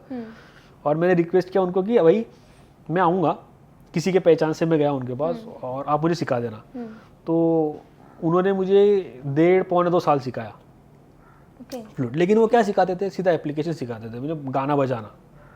लेकिन उससे आदत ये हो गई मेरी कि देखो म्यूज़िक में क्या होता है ना, म्यूज़िक में आपको पेशेंटली चीज़ों को समझना पड़ता है। हाँ। मैं अभी मुझे लोग पूछते हैं कि जब आप म्यूज़िक प्ले करते हो तो कैसा करना चाहिए, कि हम लोगों को भी सीखना है। तो मैं बोलता हूँ देखो पहला 1-1.5 साल ना आपको कुछ नहीं सोचना है, बस सामने वाला जो बोल रहा है उसे ब्लाइंडली बिना सुने करते रहो। मेरा एक्सपीरियंस ऐसा है म्यूज़िक का कि पहले 6 महीने उस चीज़ के, फॉर एग्जांपल मैं हारमोनियम प्ले करता हूँ, तो हारमोनियम को प्ले करने के लिए है ना फाइन मसल्स डेवलप होने बहुत ज़रूरी होते हैं, ऐसा मुझे लगता है। मतलब मेरी उंगलियां उतनी स्मूथ नहीं थी, अभी तो बहुत ज़्यादा इलास्टिक हो गई। गिटार में भी वही होता है, आपको गिटार की एक्सरसाइज सिखाई जाती है करने के लिए। तो जो फाइन मसल्स डेवलप होने के लिए बहुत होता है, वो आपको एक चाहिए। ये बड़ा मसल का गेम है। दूसरा, एक तो मसल का गेम है, दूसरा अंडरस्टैंडिंग वाला गेम है। तो आपको वो मसल्स डेवलप करनी पड़ती है। तो मसल्स डेवलप करने के लिए ना एक 6 महीने से लेकर 8 महीने तक का टाइम चला ही जाता है। कोई भी चीज़ में चलो आप पूरी शिद्दत से काम करो तो मुझे लगता है कि इसलिए बचपन बहुत इंपॉर्टेंट होता है। बचपन में बच्चों को समझता नहीं है क्या करना है, तो वो टाइम पे आप जितना बोलो ना उतना करते रहते हैं वो, तो वो टाइम बड़ा इजीली निकल जाता है। हाँ। आप वो टाइम में आप कुछ सीखो मत, लेकिन आप तो रेडी हो ना, आपकी मसल्स अब जब को समझ आ जाएगी आपको तो आप रेडी हो, रेडी टू गो। हाँ, तो वो टाइम बच्चों के लिए ऐसा बोलते हैं ना, बच्चों के एक तो उनका ये भी होता है कि तब ब्रेन डेवलप होते रहता है, सारी चीज़ें आदतें पड़ती रहती है उनको, वो एक कारण तो है ही। लेकिन सेकंड ऐसा लगता है कि उनको समझता तो है नहीं खुद का ज़्यादा, तो वो टाइम में वो इतना ही करते हैं जितना सामने वाला बता दे। रोके कर लेंगे लेकिन कर लेंगे, है ना। वो इस एज में बड़ा डिफिकल्ट हो जाता है। इस एज में समझता है, टाइम समझ में आता है कि मैं हाफ एन आवर बैठा हूँ। आप रिलेट कर सकते हो कि अरे यार मैं 1 घंटा यहाँ पे बैठा हूँ, गाना ही नहीं बज रहा है, मैं 4 दिन से बजा रहा हूँ, ये बज ही नहीं रहा है। इस चक्कर में बहुत लोग म्यूजिक छोड़ देते हैं। तो मैं लोगों को एडवाइस करता हूँ कि देखो 1 साल कोई भी इंस्ट्रूमेंट, किसी भी इंस्ट्रूमेंट को ले लो, आपको बस उसको तोड़ते रहना है। जो बोला है दबाते रहो, जो बोला है बजाते रहो, जो बोला है बजाते रहो, कुछ मत करो। सिर्फ आपको आना है, जो है डेली उस चीज़ के बैठना है। एक रूटीन चाहिए कि बैठ गया, मुझे बोला है कि ये सा बजाना है तो सा बजा रहा हूँ, सारे बोला है तो सा बजा रहा हूँ, जो मुझे पलटे बजाने के लिए पलटे बजा रहा हूँ, बस बजाते रहो, कुछ मत सोचो उससे क्या आवाज़ आ रहा है। 1-1.5 साल तो वही होता है म्यूज़िक में। तो मेरे केस में वो हो गया कि मैं वहाँ पर रेडी था उस चीज़ में, मेरे हॉस्टल में। तो 1 साल जब मैं यहाँ पे आया, तो जब मैं मुंबई में आया तो मुझे रिसोर्सेस अवेलेबल होने लगे चीज़ों के। फिर मैंने सोचा कि फ्लूट तो मैं तब वो बंदे के पास सीख गया जहाँ पे मुझे वो सिखा रहे थे। तो एक जो मैंने बोला कि मसल वाली जो बात है, वो जब मैं फ्लूट बजाता हूँ, तो अभी आज मैं फ्लूट लाने वाला था, लेकिन मैं गड़बड़ में ये रह गया। क्या सर? तो नेक्स्ट टाइम फ्लूट में वहाँ पे सीख गया। उससे 2 चीज़ें मैं सीखा। एक तो मुझे पता चल गया कि म्यूजिक में स्वर क्या होता है और वो कैसे आपको सोचना होता है, वो समझ आ गई है ना। वो 2 साल में उन्होंने मुझे क्लासिकल हिंदुस्तानी म्यूजिक तो नहीं सिखाया, लेकिन ये बेसिक समझा दिया कि भाई ये स्वर होता है, इसको आपको ऐसे खेलना होता है। हाँ। तो आप कोई भी एक इंस्ट्रूमेंट जब सीखते हो तो उस सेक्शन का, उस चीज़ का आपको अगर स्वर पता चल गया तो आप बाकी के किसी भी इंस्ट्रूमेंट में उसे रेप्लिका कर सकते हो, है ना। तो आप बांसुरी बजा रहे हो तो आप उसको गिटार पे भी थोड़े दिनों बाद, क्योंकि आपको बेसिक अंडरस्टैंडिंग है, आपको इंस्ट्रूमेंट बजाना सीखना है, तो वो अंडरस्टैंडिंग उससे मेरी डेवलप हो गई। तो मैं बांसुरी बजाना वहाँ पे सीख गया, क्योंकि सेम सारे ग म प ध नि सा 7 स्वर पे ही नेक्स्ट इंस्ट्रूमेंट चलने वाला है। तो वैसे मैं माउथ ऑर्गन सीख गया। तो माउथ ऑर्गन मुझे क्या सीखना है, मुझे ब्लो करना सीखना है, तो मैं ब्लो करना सीख गया। वैसे ही मैं फिर मुझे लगा कि मुझे ये भी पता है, मुझे इंटरेस्ट हारमोनियम में है, तो वैसे मैं अभी हारमोनियम सीख रहा हूँ, मतलब मेरा एजुकेशन चल रहा है, कंटिन्यूटी में है।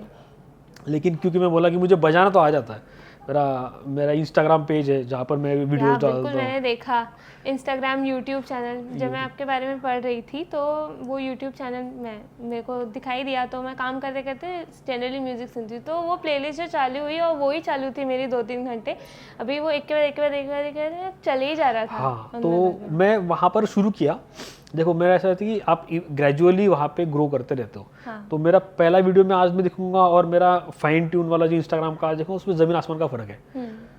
तो फिर मैं, क्योंकि मुझे हारमोनियम बजाते आता है, मैंने बोला कि मैं म्यूज़िक पकड़ लेता हूँ, अगर उस म्यूज़िक को मैं बार बार सुनूंगा तो मैं वापस से बजा लूँगा। मेरा प्रॉब्लम ये है कि मैं लिरिक्स नहीं समझ पाता हूँ। ओके। हाँ, तो कल ही मैं मेरी घर पे बैठा हुआ था, एक वो मराठी गाना है, गाना आ रहा है मुझे, लेकिन वही मेरा प्रॉब्लम है, लिरिक्स मुझे याद नहीं आ रहे। तो उसके अंदर एक ऐसा 3 ये बार है, ऐसा साउंड है। अच्छा। तो वो मैं गाना बज रहा था, मेरे बाजू में बजा रहे थे घर पे, और देखो मेरा ध्यान नहीं था उसके ऊपर, मैं कुछ तो कर रहा था ऑफिस का, और वो जैसे ही वो पीस आने वाला है मैं भी करने लग गया वो। हाँ। तो मेरे घर वाले, कितनी बार ये गाना सुना है तूने? तो मैंने बोला मैंने गाना कितनी बार नहीं सुना है, वो मुझे आता है, मुझे आ जाएगा। अब मुझे बोलो कि इसके आगे लिरिक्स क्या है, तो लिरिक्स नहीं गा पाऊंगा मैं ट्यून गा लूंगा, लिरिक्स नहीं गा पाऊंगा। मेरा प्रॉब्लम ये है कि मैं म्यूजिक कर लेता हूँ, लिरिक्स पे नहीं जा पाता हूँ। तो वो भी पता नहीं मुझे क्या चीज़ है मेरे लिए, लेकिन हाँ ऐसा है मेरा। तो क्या बोल रहा था मैं भूल गया। हाँ, तो ऐसे मैंने फिर हारमोनियम सीखना शुरू किया, और हारमोनियम क्योंकि मुझे गाना बजाता आता था, तो मैं सीधा हारमोनियम है ना, क्लासिकल सीखने के लिए मैं जो पहले बोल रहा था कि बचपन में क्यों सिंपल हो जाता है, ताकि आपको समझता है नहीं, आपको जितना बोला उतना करना चाहिए, करना होता है। ये जब बड़े हो जाते हो तो वो तो करना बड़ा डिफिकल्ट हो जाता है कि भाई रोज आके बैठना, उस चीज़ को करना, डिसिप्लिन रखना, तो इंटरेस्ट मेंटेन करके रखना चाहिए होता है।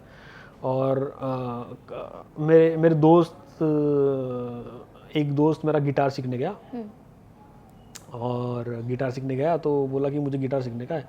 तो बंदा, उसी ने बताया मेरा इंसिडेंस, उसी ने बताया ये इंसिडेंस क्या है। तो बोला कि मुझे ना वो सीखना है, ऐसे ऐसे करते ना, दंग दंग दंग गिटार में स्ट्रमिंग करते हैं वो, तो मुझे स्ट्रमिंग पूरी सीखनी है। तो उसने पहले दिन बैठाया। अभी यूजुअल प्रैक्टिस से पहले तो आपको गिटार के फीचर सिखाएंगे, आपको 6 स्ट्रिंग्स है, कौन सा बेस क्या है क्या नहीं है, आपको पकड़ना कैसा है। तो तब तक तो ठीक था, लेकिन जब उसको बोला कि नहीं अभी तो एक एक स्ट्रिंग पे ही प्ले करते रहेगा, है ना, ये सारा। अभी मुझे तो पता नहीं गिटार कैसे बजाते हैं, गिटार का मतलब मैंने सीखा नहीं है, तो वो कैसे उसे सिखाते हैं ये भी मुझे पता नहीं। अच्छा। फिर वो एक 10-15 दिन तो गया, फिर उसके बाद मैंने बोला ये नहीं सीखना है मुझे, ये वाला एक वाला नहीं, मुझे पूरा वाला सिखाओ वो। समझा। वैसे होता है, मैंने भी पर्सनली गिटार सीखा है, और मेरे पास भी कोई गुरु था नहीं, बट मेरे पास फ़ोन था, तो मैंने यूट्यूब से सीखा। अपना खुद की जो कमाई थी उसको जमा करके गिटार लेके सीखने था, तो यूट्यूब से सीखा। एंड मतलब यहाँ पे ऐसे कैलसेस हो जाते हैं, दर्द होता है, तो उसके साथ में मैं फ्रेंड्स को भी बोला कि अरे मुझे भी बताओ, मुझे भी सिखाओ। मैंने जिसको भी कराने की कोशिश की है, तो वो आधे घंटे बैठेगा, फिर वो भाग जाएगा। वो उसको नहीं बैठना है, उसको बस डायरेक्टली वहाँ पे ही जाना है। तो उसका भी वही हुआ कि ये नहीं सीखना, मुझे ये वाला सिखाओ, बस खत्म करो, इतना ही सीखना है मुझे। ऐसा नहीं होता है म्यूज़िक में पेशेंस बहुत ज़रूरी है, और वो रखने के लिए फिर मैं इंस्टाग्राम पे भी कुछ चीज़ें डालते गया। उससे अब दोनों साइड में मैं ग्रोथ दे गया। मैं फिर, क्योंकि मुझे अभी ट्रेंड में चीज़ें डालते जाते हैं ना, तो ट्रेंड में ऐसा होता है कि डिजिटल म्यूज़िक प्रोडक्शन वाला बहुत एक ये हो गया। तो मैंने जैसे बोला कि मेरा इंक्लिनेशन एनालॉग से फिर डिजिटल में आया, तो मैं डिजिटल म्यूज़िक थोड़ा जिस तरह आएगा मुझे प्रोडक्शन करने लगा। मैं कई बार कैराओके ट्रैक्स जो होते हैं अपने सारे, उसके ऊपर म्यूज़िक बनाने लगा। तो ऐसे सारे पीसेस छोटे बनाने लगा। फिर उसको 3 कैमरा सेटअप में, जैसे हमारा पॉडकास्ट अब चल रहा है 1 2 3 कैमरा पे, तो ऐसे सेटअप्स में मुझे रिकॉर्ड करने लगा। वो सारा सेटअप सब कुछ आपने खुद ही करना शुरू किया? हाँ, मैंने भी ये सारा यूट्यूब से देख के और बनाया है। मेरे पास एक्चुअली मुझे कैमरा चलाना बड़ा पसंद है। ओके। तो मैं अपना कैमरा से फोटोग्राफी भी करता हूँ। तो मुझे बेसिकली कैंडिड शॉट लेना बड़े पसंद है, और स्पेशली कैंडिड भी जब वो किसी फेस्टिवल के होंगे तो वो बड़े मुझे कैप्चर करना पसंद है। या फिर कैंडिड होगा जो नेचर के नहीं मुझे पसंद है इतना, मेरा वो ये नहीं है। मुझे एक तो इंडियन फेस्टिवल के साइड में मेरा बहुत इंक्लिनेशन है, तो वो शॉट्स मुझे पकड़ने बड़े पसंद है। फिर मैं कई बार ऐसे शॉट्स पकड़ता हूँ जो बहुत रॉ होते हैं। मैं आपके से अलग अलग कम्युनिटीज़ का जो ट्रेडिशनल इसमें शॉट्स मिलते हैं वो मुझे पकड़ने बड़े, तो ऐसे मैं कैंडिड करता हूँ। पूरा सीखा नहीं हूँ हाँ, लेकिन इंटरेस्ट है, मेरे पास एक कैमरा भी है। तो वहाँ से थोड़ा बहुत मैं कैमरा रिकॉर्डिंग कर लेता हूँ। ये सारा सेटअप मैंने खुद से ही, सब घर के अंदर मेरा एक छोटा स्टूडियो का सेटअप है जिसमें मैं रिकॉर्डिंग और एडिटिंग और ये सारा प्ले वे करना सब धीरे धीरे वो डेवलप हुआ है बहुत over time. I have seen. हाँ, तो आप पहले जाओगे तो शायद माइक भी नहीं होगा उस टाइम पे। फिर वो धीरे धीरे जैसे जैसे मैं इस चीज़ों को समझते गया, सीखते गया, और अभी तो मैंने बड़ा उसको कर लिया, मतलब अच्छा ठीक ठाक कर लिया है, चल जाता है। तो ऐसा मेरा म्यूज़िक का इंक्लिनेशन रहा, और अभी मैं थोड़ा सा सीख रहा हूँ कि म्यूज़िक प्रोडक्शन कैसे हो सकता है। उसको प्रोडक्शन के लिए music production basically digital music production हम लोग कैसे कर पाएंगे, वो भी मुझे ओवर द ईयर्स मुझे मेरा बेसिकली ये है कि ट्रेडिशनल म्यूज़िक और जो हम लोग ट्रेडिशनल फॉर्मेट से म्यूज़िक के जो फोक म्यूज़िक है वो और डिजिटल में कैसा हम लोग ये कर पाए, बड़ा फ्यूजन। हाँ, फ्यूजन नहीं, उसी का डिजिटल स्वरूप, फ्यूजन नहीं। हाँ, फ्यूजन नहीं। और प्रॉब्लम क्या पता है क्या, मार्केट में जो डिफ़िकल्टी हम लोग आज डिजिटल कम्युनिकेशन में है, तो ना एक बहुत वैक्यूम है। वैक्यूम किस चीज़ का है कि इंडियन म्यूज़िक, उसके अंदर भी आप नीश करो थोड़ा सा, मराठी म्यूज़िक थोड़ा सा और नीश, मतलब कहीं भी आप चले जाओ ना, हमारे यहाँ पे ऐसा बोला जाता है कि हर 20 किलोमीटर पे लैंग्वेज और फूड चेंज हो जाता है। हाँ। तो इतना डाइवर्सिटी है, तो वो डाइवर्सिटी वाला म्यूज़िक अभी ऑनलाइन प्लेटफॉर्म्स और सारे जो हम लोग जो म्यूजिक डिस्ट्रीब्यूशन वाले हैं ना, उनके पास अवेलेबल नहीं है। वो वेस्टर्न म्यूज़िक बहुत ज़्यादा अवेलेबल है। अब किसी भी साइट पे आप जाओगे तो आपको ना कॉपीराइट फ्री ट्रैक्स मिल जाएंगे, जो वेस्टर्न वाले होंगे, हज़ारों में मिल जाएंगे, लाखों में मिल जाएंगे। लेकिन ये जो अपना इंडियन स्पेसिफिक है, मराठी स्पेसिफिक है, गुजराती राजस्थानी स्पेसिफिक है, उसका बहुत स्केर्सिटी है, बहुत स्केर्सिटी। आज कुछ 1-2 प्लेटफॉर्म्स अवेलेबल है जिसके उस पर मिल जाता है, लेकिन उसके अंदर भी ऐसा है कि वही प्रोड्यूसर्स है म्यूज़िक के, वही कंपनी है जो फॉरेन में बैठ के म्यूज़िक बना रही है, और उसी को हम लोग यूज़ कर रहे हैं, जिससे ऑथेंटिकेट नहीं मिलता। आप जो डिस्कवरी में म्यूज़िक चलता है देखो, तो वो एक्चुअल इंडियन म्यूज़िक का नहीं होता। वो जो फॉरेन वाले ब्लॉगर्स आते हैं वो चलाते हैं, वो इंडियन म्यूज़िक नहीं होता। उसको बनाने की कोशिश करते, सितार लगा देंगे बीच में, स्ट्रिंग बजा देंगे। There are so many different instruments जो हमें पता भी नहीं है। हाँ, तो आपको वो म्यूज़िक नहीं मिलता, तो उसका वैक्यूम है। तो मेरा ये कोशिश है कुछ साल में कि शायद ये अगर मैं कर पाऊंगा तो। और कौन से इंस्ट्रूमेंट्स बजा सकते हैं? तो मैंने 3 तो बोल दिए। मैं बांसुरी बजा लेता हूँ, मैं माउथ ऑर्गन बजा लेता हूँ, मैं हारमोनियम बजा लेता हूँ, मैं डिजिटल म्यूज़िक में थोड़ा सा डॉ पे काम कर सकता हूँ। ये 3-4 चीज़ें। हाँ, मतलब साइड रिदम इंस्ट्रूमेंट और साइड रिदम में तो वो झांझ होती है, वो मैं बजा लेता हूँ। एक तारी बजा लेता हूँ, अभी रिसेंटली मैंने एक तारी भी खरीदी है। हारमोनिका बजा लेता हूँ, क्योंकि वो भी कीबोर्ड वाला इंस्ट्रूमेंट है, लेकिन अलग तरीके से ब्लो होता है वो। अभी ऑफिस करते करते म्यूज़िक करने का टाइम मिलता है? हाँ, म्यूज़िक का थोड़ा कम हो गया, क्योंकि ये नया मैंने एक्टिविटी शुरू की, ऑर्गेनाइजेशन, नई एक्टिविटी मेरे लिए, तो थोड़ा सा उसके इसमें लैग कर रहा हूँ मैं। लेकिन हाँ, अभी थोड़ा सा मैं रूटीन में बैठ गया हूँ, तो वही पेस वापस से शुरू हो जाएगा। जो क्योंकि जब मैंने ये सब काम हाथ में लिया तो नई चीज़ें कुछ करनी थी, तो वो करने के चक्कर में थोड़ा सा ये हो गया। लेकिन हाँ, कर तो पाता हूँ, और अभी और ज़्यादा उसका स्केल भी मैं बढ़ाऊँगा। तो अभी यहाँ से शुरुआत करते हैं? अरे आपको आप यहाँ पे एक मौका, लेकिन मैं कोई हमें इंस्ट्रूमेंट भी ही नहीं आपको लाया हूँ। सुनने का मौका अरे मिले। लेकिन गाने का मेरा फोर्ट नहीं है, मैं म्यूजिकल इंस्ट्रूमेंट प्ले कर सकता हूँ। सर पर मैंने सुना है कि आप गाना भी बड़ा अच्छा गा सकते हैं। अरे नहीं, गा नहीं पाऊंगा मैं। ये टेबल है सर। नहीं नहीं, सच में गा नहीं पाऊंगा मैं। तो सर अभी आपने बोला कि आप धीरे धीरे आ रहे हैं, अपना म्यूज़िक भी इनकॉर्पोरेट कर रहे हैं और काम भी कर रहे हैं, बैलेंस कर रहे हैं, तो आपका एक दिन कैसा गुजरता है? फिलहाल का दिन मेरा बहुत ज़्यादा ऐसा होता है कि काम के लिए ही मैं डेडिकेटेड हूँ बहुत ज़्यादा। ऑफिस का काम चलता है, जैसे आपने बोला कि सैटरडे संडे वाला मामला ही नहीं है। हम राउंड द क्लॉक 24/7 365 डेज रहे तो, नहीं तो 366 डे तीनों राउंड द क्लॉक चलते रहता है काम। डिमांड ही वैसी है इंडस्ट्री की। तो मेरा बेसिकली स्केड्यूल फ़िलहाल काम के लिए ही डेडिकेटेड है। नहीं तो यूजुअली मैं बेसिकली मेरा प्रैक्टिस ऐसा था कि सुबह कुछ 1-1.5 घंटा म्यूज़िक के लिए देना और शाम के टाइम पे रिकॉर्डिंग करना। तो ऐसा था जब मैं क्लासेस जब सीखता हूँ तो वीक में 2 दिन ऐसे होते हैं जिस दिन मैं शाम को सिर्फ ट्यूटर के पास से, जो मेरे गुरु है, मैं ये भी ऑनलाइन ही सीखता हूँ। ऑनलाइन सीखते हैं आप? ऑनलाइन सीखता हूँ। ऑनलाइन आपके टीचर हैं? ऑनलाइन मेरे टीचर है जो मुझे सिखाते हैं। Okay. और उनसे मैं ऑनलाइन सीखता हूँ कि क्या अभी आज मतलब उनके ये पूना में एक सरगम संगीत विद्यालय नाम का एक म्यूज़िक का ये है स्कूल है। तो वहाँ से मेरा एजुकेशन हो रहा है और वो सिखाते हैं अभी क्या करना है। तो उतना मुझे 3-4-5 दिन के लिए प्रैक्टिस करके रखना पड़ता है और फिर नेक्स्ट वीक में 1 या 2 बार वो मेरे से बात करते हैं।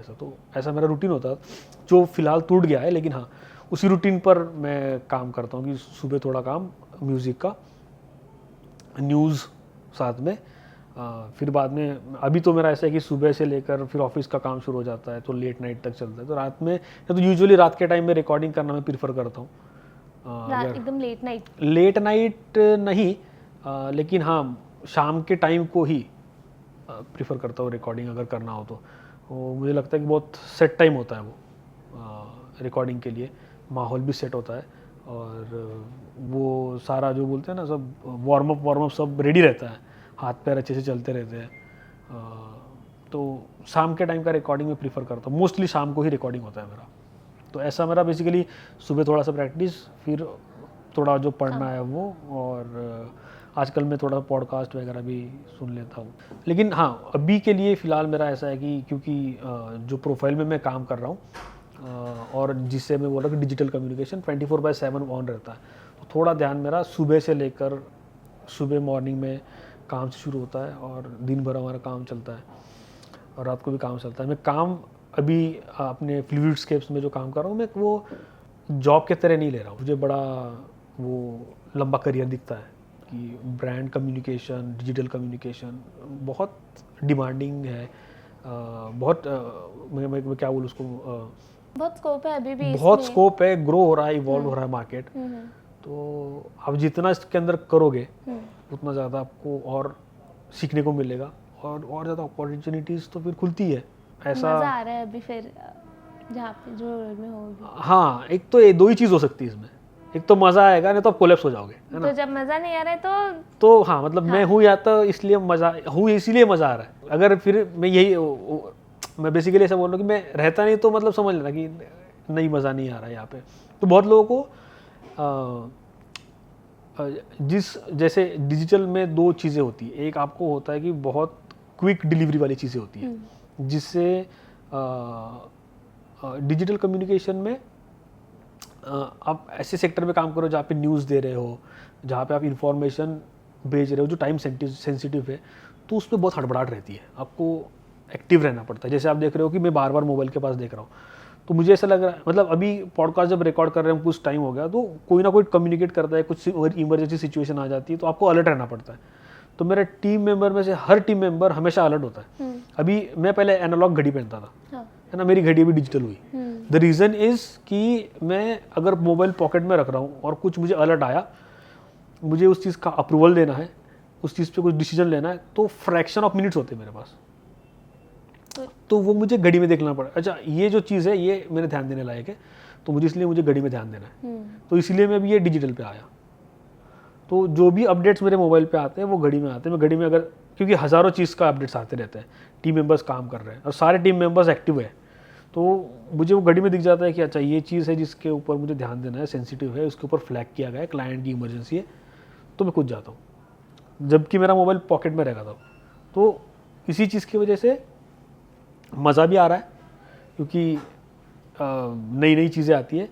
कभी कभी हाँ होता है, ह्यूमन है हम लोग, कभी कभी हो जाता है, चिड़चिड़ हो जाती है, फ्रस्ट्रेट हो जाते हैं, लेकिन फिर आपको बैलेंस रखना पड़ता है। मज़ा आ रहा है तो चीज़ को मज़े से कैसे और ज़्यादा आप प्रोसेस में लेकर आके मज़े करोगे, वो देखना होता है। कौन कौन से मेजर चैलेंजेस आपको फेस करने पड़ते हैं अभी? मेजर चैलेंजेस तो एक है कि टाइम, आपको फुल्ली डेडिकेटेड रहना है, खुद को ही डिफीट कर दोगे अगर आप एक्टिव नहीं रहे तो। आप इस स्पेस में अगर तो मतलब मराठीत कंटाळा केला, हाँ, तर कंटाळा केला तुम्ही स्वतःला मारून घ्याल, तो आपको ख़त्म करने के लिए कोई नहीं है यहाँ पे, आप खुद को ही ख़त्म कर लोगे अगर आप एक्टिव नहीं रहे तो। No scope of no scope, आपको ख़त्म करने वाला कोई नहीं है। आपका स्पीड है, जो काम चल रहा है वो स्पीड आपको अगर मैच नहीं करता है तो आप खुद ही ख़त्म हो। तो वो एक चैलेंज है इस चीज़ का। दूसरा चैलेंज मुझे लगता है कि आपको बहुत ज़्यादा काम रहना पड़ता है इतने प्रेशर में कि कुछ भी हो जाए, काम रहना पड़ता है। और मैं यही समझता हूँ, मैं ना एक दिन मैं अपने शाम को ऑफिस से जाता हूँ, शाम को नहीं, लेट नाइट ऑफिस से जाता हूँ करीब 1-1:30-2 बजे। तो कई बार मुझे ओला वाले मिलते हैं, तो वो हमेशा बात करते हैं कि यार आप ऑफिस में आए थे क्या, नाइट शिफ्ट है क्या आपका? तो बोलता हूँ कि क्या क्या क्या लग क्यों ऐसा क्यों पूछ रहे हो? तो बोलते हैं कि आने आपके पास बैग दिख रहा है और आप फ़ोन तो कंटिन्यू चलते रहता है, फ़ोन पे बात कर रहे हो ऐसा इसलिए। तो मैं उनको समझाता हूँ कि देखो ऐसा नहीं होता है, नहीं फिर 2-4 बातें और होती है, कितने बजे ऑफिस छूटता है, आप कितने बजे निकल रहे हो? तो मैं बोलता हूँ कि हाँ मेरा शिफ्ट इतने बजे का था, लेकिन मैं जा इतने बजे रहा हूँ। तो वो चौंक जाते हैं, हंसते हैं, मतलब बातें हो जाती है ऐसे। तो एक ओला ड्राइवर को जैसे बातें हो रही थी तो वो पूछ रहा था कि मुझे भी ऐसा काम करना है ऑफिस के अंदर, और मुझे भी थोड़ा सा, मैं भी जस्ट आया हूँ मुंबई में, इसलिए शुरू किया है ओला का काम करना। अच्छा। तो इवेंचुअली मैं सोच रहा हूँ कि मैं भी कुछ ऐसे बड़े ऑफिस में काम करूँगा। अभी तो मैं सिर्फ खुद का रोजी रोटी कमाने के लिए हूँ, गांव से हूँ, मैंने कुछ बेसिक ग्रेजुएशन किया हुआ है, ऐसे वैसे मुझे बात कर रहा था। तो मुझे बोला कि अगर इतना रात भर काम करना होगा यार, तो फिर मेरा ओला ही अच्छा है, ऐसा मुझे बोला। तो मैं उसको समझा रहा था कि देख ऐसा नहीं होता है, आप ओला चला रहे हो, हाँ। खुद का धंधा है, आप भी रात को 2 बजे काम कर रहे हो, मैं भी रात को बैग लेके 2 बजे घर पे जा रहा हूँ। अगर आप ऐसे पोजीशन पे हो तो देखो, किसी भी काम का मैं डिसरिस्पेक्ट नहीं कर रहा हूँ, हर काम अपनी जगह पे एक बहुत ज़्यादा महत्व रखता है, वो कुछ भी हो। फॉर एग्जांपल ये चीज़ मुझे साफ़ करनी है, तो जो एम्प्लॉई, जो मेरा ऑफिस का आदमी, जो पर्सन ये साफ़ करके दे रहा है, वो उसका काम है और वो बहुत रिस्पेक्ट वाला काम है। लेकिन क्या होता है कि जब आप डेलीगेटेड काम करते हो तो आपके पास वो स्पेस होती है, मैं इतने बजे आना है और मुझे इतने बजे जाना है, वो डेलीगेटेड काम का होता है। और अगर आप कुछ की पोजीशन पे हो जहाँ पे आपको डिसीजंस लेने हैं, तो मुझे लगता है कि आपको उससे बाहर निकलना पड़ता है।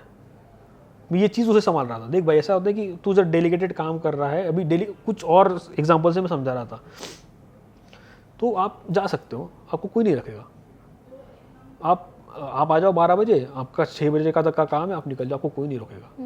लेकिन अब आप खुद का धंधा चला रहे हो, जैसे आप ओला चला रहे हो, आप क्यों रात को काम कर रहे हो? आपको किसी ने रोका थोड़ी ना है, आप भी चले जाते, घर पे जाओ, सो आराम से, बाकी लोग सोए, पूरा ट्रैफिक खाली है, तो आप क्यों कर रहे हो? मतलब मेरा धंधा है। तो बस बात यही है बोला, अगर आप खुद को चलाना है, चीज़ों को समझ रहे हो, आपको रन करना है, तो आपको बैठे रहना पड़ेगा। कई बार ऐसा हो जाता है, सिर्फ आप टीम मेंबर्स के साथ बैठे भी रहो ना तो काम निकल जाता है, तू कर, मैं बैठा हूँ। मैंने कितनी बार तो मैंने ये देखा है कि लोग थक जाते हैं, लोग डिमोटिवेट हो जाते हैं, उस चक्कर में आप उनसे 2 बातें भी करो ना तो उनको लगता है कि ये काम मैं कर रहा हूँ, लेकिन एक्चुअली वही करे होते सब, और उसके चक्कर में काम निकल जाता है। फॉर एग्जाम्पल अभी की सिचुएशन में बता रहा हूँ, एक चीज़ मेरे से पेंडिंग है जो क्लाइंट साइड के लिए प्रोडक्शन पे जानी है at this point of time, currently जब हम पॉडकास्ट रिकॉर्ड कर रहे हैं। मैं पॉडकास्ट शुरू होने के पहले उन लोगों के साथ बैठा, वो लोग काम कर रहे हैं अभी भी, और मेरी गारंटी मैं जाऊँगा तो 99% काम खत्म हो गया, मुझे सिर्फ चेक करना है। वो कल्चर आपने डेवलप करके रख, मैं हूँ। वो नहीं, मैं ऐसे बोल रहा हूँ कि आपको रुखा रहना पड़ता है, बस वो पे मौजूद रहना पड़ता है। कई बार हमेशा ही काम होता है ऐसा नहीं होता है, बस आप प्रेजेंट भी रहो ना तो काम निकल जाता है कि भाई कोई तो है जो इस चीज़ की रिस्पॉन्सिबिलिटी ले ले मेरे लिए, या फिर कोई तो है जो मुझे गाइड कर दे इस चीज़ के लिए, तो निकल जाता है काम। तो वही बात होगी ना, अकाउंटेबिलिटी, ओनरशिप, खुद का है तो खुद का मैं वो तो चलाऊंगा, जितना ज़्यादा चलाऊंगा उतना ज़्यादा प्रॉफिट बनेगा, उतना बिजनेस ग्रो करेगा, उतना मज़ा आएगा सबको। ऐसी है अभी की सिचुएशन की, ये काम में मज़े आते जा रहे हैं। तो अभी मेरे पास कुछ पिक्चर्स है and I want you to see them, and उसको देख के आपके दिमाग में अगर कोई थॉट आता है या कोई स्टोरी आती है तो वो आप हमारे साथ क्या शेयर मतलब ऐसे क्या पिक्चर्स है, किस करिए। क्या कुछ- है कुछ- लेकिन कुछ ऐसे? आप बस आपसे रिलेटेड है, आपकी तो क्या मुझे क्या सोचना है उसमें?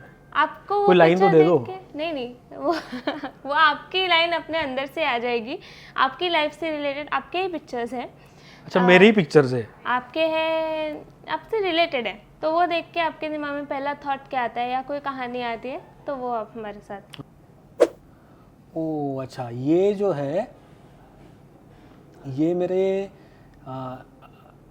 अच्छा, ओ ये आप बहुत ढूंढ के लाए इस चीज़ को। तो एक्चुअली ना तब एक नया एक छोटा सा हम लोगों ने एक प्रोजेक्ट किया था, और वो प्रोजेक्ट पब्लिक डोमेन में आने वाला था। तो ये मेरा ऑफिस का स्पेस है जहाँ पर मैं बैठा था। मेरे पुराने ऑफिस में मेरे 2 लोकेशंस थे बैठने के, अच्छा, जैसे ये ऑफिस में भी फिलहाल मुझे लग रहा है कि है। तो 2 लोकेशंस थे बैठने के लिए, एक मेरा ये क्यूबिकल था और दूसरा था एक केबिन जिसके अंदर मेरा रिकॉर्डिंग का सेटअप। तो वो रिकॉर्डिंग का सेटअप लॉन्च होने वाला था और वहाँ से हम लोग सोशल मीडिया का प्रोडक्शन शुरू करने वाले। तो वो करते वक्त ये जो फोटोग्राफ्स है मेरे साइड के क्यूबिकल में मेरी जो कलीग बैठती थी, हाँ। उसने कैप्चर किया हुआ, मुझे पता नहीं था फोटो खींच रही है। तो तब से वो प्रोडक्शन शुरू तो नहीं, हुआ, हाँ वीडियो बनाना शुरू ये एक्चुअली उस प्रोडक्शन यूनिट का कुछ मैं लिख रहा था। हुआ। अच्छा, उसका फाइनल कुछ हो गया था सेटअप और वो शुरू होने वाला था, रिकॉर्डिंग, माइक और सब सेटअप। कब की बात है? ये कुछ होगा जुलाई अगस्त ऐसा कुछ होगा, पिछले साल। तो एक आईटी कंपनी है, हाँ। उसमें मैं काम कर रहा था। अच्छा, नेक्स्ट पिक्चर। जैसे देखो मैंने बोला ना कि मैं फ़ोटो भी खींच लेता हूँ। तो ये फ़ोटो भी मेरी एक कलीग ने खींचा है ऑफिस की, और एक बच्चा खेल रहा था सामने जब मैं ये कर रहा था। तो हमारा क्रिकेट मैच चालू था, तो क्रिकेट मैच के अंदर एक किसी ऑफिस के कलीग का बच्चा आया था और वो बड़ा तगड़े शॉट लगा रहा था। अच्छा, तो वो फ़ोटो मैंने इससे खींचे है, वाह, तभी का ये मोमेंट है। बहुत सही शॉट है। आपका खुद का शॉट इतना सही है तो वो बच्चे का शॉट कितना सही आएगा। कब की बात है ये थोड़ी और पुरानी लग रही है मेरे को। हाँ, ये हमारा टूर्नामेंट था तब का ये। हाँ, तो ये फ़ोटो है मेरा चीफ मिनिस्टर्स फेलोशिप के टाइम का, और यहाँ पर आप देख रहे हो कि चीफ मिनिस्टर तब के देवेंद्र फडणवीस जी, और लेफ्ट साइड में मुझे फुंडकर जी नज़र आ रहे हैं, मुझे नहीं पता, याद नहीं आ रहा है कौन है। ये तब का पिक्चर है। हम लोग एक प्रेजेंटेशन कर रहे थे एक सोशल सेक्टर को लेके, तो ये तभी का मोमेंट है। और सर को रिक्वेस्ट, मतलब तब हम लोगों ने सीएम को रिक्वेस्ट किया था कि ग्रुप फ़ोटो के लिए, तो ये तभी का मोमेंट है। वो आपकी टीम है जिनके साथ आप काम करते थे? हाँ, तो ये तभी हमारी ये कोर टीम थी जो उस यूनिट में काम कर रही थी। तो बड़े धुरंधर लोग हैं इसके अंदर। उनमें से एक आप भी है। अरे नहीं। बढ़ते हैं हमारी नेक्स्ट सेगमेंट की तरफ। It is rapid fire round. आपको जो भी क्वेश्चन पूछूंगी फटक से उसका आंसर देना है, ओके? आप समझ लो अभी भी एक इंजीनियर हो एंड आपको एक परफेक्ट क्लाइंट इंजीनियर करना है, तो वो कैसा रहेगा, उसके कैरेक्टरिस्टिक कैसे? देखो पहले ना, क्लाइंट तो क्लाइंट होता है ना, और क्लाइंट जो बोलता है वो परफेक्ट होता है पहले। तो इंजीनियरिंग तो हमारे साइड पे करनी पड़ती है। हाँ, अच्छा, है ना। और मैं एक बस छोटा सा बताता हूँ, मुझे याद आ गया इसलिए। मैं एक वेब डेवलपमेंट कंपनी के मैनेजर के साथ बात कर रहा था, तो उससे भी ये स्किल सीखा। ये ना, आप जब क्लाइंट के पास जाते हो ना, तो आपको बताना होता है कि आपके पास बहुत सारे ऑप्शंस हैं, लेकिन आपके पॉकेट में सिर्फ 3 या 4 ऑप्शंस होते हैं हमेशा। और बताने होते हैं हमेशा 2। तीसरा ऑप्शन बहुत किच-किच करके जब होता है, तीसरा ऑप्शन तो बताना होता है, और चौथा ऑप्शन तो आपको सिर्फ बताना होता है कि है पॉकेट में, कभी नहीं बताना होता है। और लेकिन पोर्ट्रेट आपको ऐसा करना होता है कि बहुत है आपके पास। तो ये सब इंजीनियरिंग वाली टैक्टिक है, आपको सब समझना पड़ता है। हाँ, लेकिन उससे मैंने ये सीखा कि ये 2 में से ही अप्रूवल निकाल भाई, दोनों में से ही अप्रूवल आना चाहिए, कुछ भी करो। बहुत अगर कुछ हुआ तो तीसरा और चौथा तीसरा निकालो, तीसरा निकालो। चौथा पॉकेट में ही रखो हमेशा। कभी मत, है पॉकेट में है, बोल तो रहा हूँ है, लेकिन कभी मत निकालो। अपने प्रिपरेशन में कोई कमी नहीं होनी चाहिए। सबसे कोई अनोखी रिक्वेस्ट आई हो कभी किसी क्लाइंट की तरफ से? अनोखी रिक्वेस्ट, इसको बहुत अच्छा बना दो। ओके। इसको बहुत अच्छा बना दो। ये कोई भी सेक्टर में मैंने जब काम किया, मैं कंस्ट्रक्शन में काम किया, तो बोला इसको बहुत अच्छा बना दो। अच्छा क्या होता है? जब मैंने IT सॉफ्टवेयर में काम किया, तो इसको बहुत अच्छा बनाना है। क्या, कैसे, क्या रिक्वायरमेंट है? ये मैंने एक अजीब क्लाइंट के साथ काम किया। मैंने दिन भर काम किया, रात को सारी रिक्वायरमेंट गैदर की, सारा इंप्लीमेंट किया, चेकलिस्ट के साथ इंप्लीमेंट किया, और रात को मुझे बोला गया कि जो बोला तो वो किया ही नहीं। ओहो। तो ये आपने अजीब होता है। हर क्लाइंट, मुझे हर क्लाइंट के पास सही आता है कि इसको बहुत अच्छा बना दो, लेकिन क्या अच्छा होता है मुझे आज तक पता नहीं आपको खुद पता करके देना पड़ेगा। You read my mind. Mind reader भी बन गए होंगे आप तो अभी तक। होता है कि इसको अच्छा बना दो। हाँ, मैं भी कभी टाइम पे क्लाइंट साइड पे था, तो ये तो होता है कि इसको अच्छा बना दो। अच्छा, लेकिन क्या होता है मुझे आज तक नहीं पता चला। कुछ तो बना दो अच्छा एकदम। एक क्लाइंट सक्सेस मैनेजर के तौर पे अगर आपका कोई नारा या स्लोगन होता तो वो क्या होता? ये पॉडकास्ट ना पब्लिक में जाने वाला है।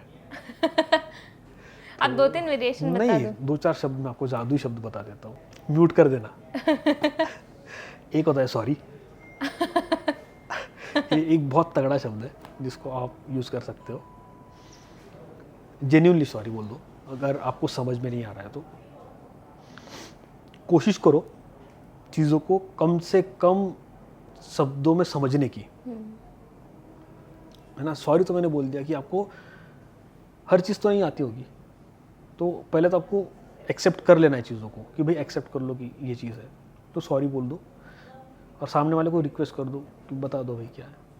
तो सॉरी एक शब्द है जो आपको आगे लेके जाएगा। हाँ, अगर आपकी लाइफ अभी तक किसी मूवी का टाइटल देना होता आपकी लाइफ को अभी तक, तो वो क्या होता? मूवी का टाइटल हाँ। नहीं पता यार, अभी तो टू बी कंटिन्यूड ही चल रहा है सारा। वो भी है, इन मेकिंग है। हाँ, अभी सब है। If you could collaborate with any musician alive or dead, who would it be? हाँ, ऐसे तो बहुत सारे, लेकिन मुझे जब ऐसा सोचता भी हो ना, तो ये म्यूज़िक वाला लोगों का थोड़ा सा ऐसा होता है। आप हमेशा ऐसे सोचते रहो कि मुझे उस ऊंचाई तक पहुंचना है, फिर मैं ये सोचूंगा कि इसके साथ बैठना है। मौका मिल गया तो मैं हमेशा सोचता हूँ, नहीं बोलना नहीं चाहिए जो करना होता है, ऐसा मुझे लगता है। मैं नहीं बोलूँगा मैं ये क्वेश्चन का आंसर कि अच्छा, हाँ, पर तो कहिए। जो चीज़ करनी होती है ना, तो उसका मुझे लगता है कि वो बोलनी ही नहीं चाहिए। है बड़ा है, कुछ चीज़ें मुझे करनी है।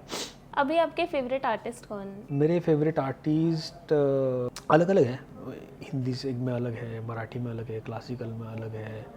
फिर मैं आप बराबर वो क्वेश्चन के पास चले जाओगे जो तो इसका भी आंसर नहीं दूंगा। हाँ, लेकिन बहुत अच्छे। मुझे डर लगता है इस चीज़ का कि अगर मैं वो चीज़ बोल दूंगा ना, तो शायद वो होगी नहीं।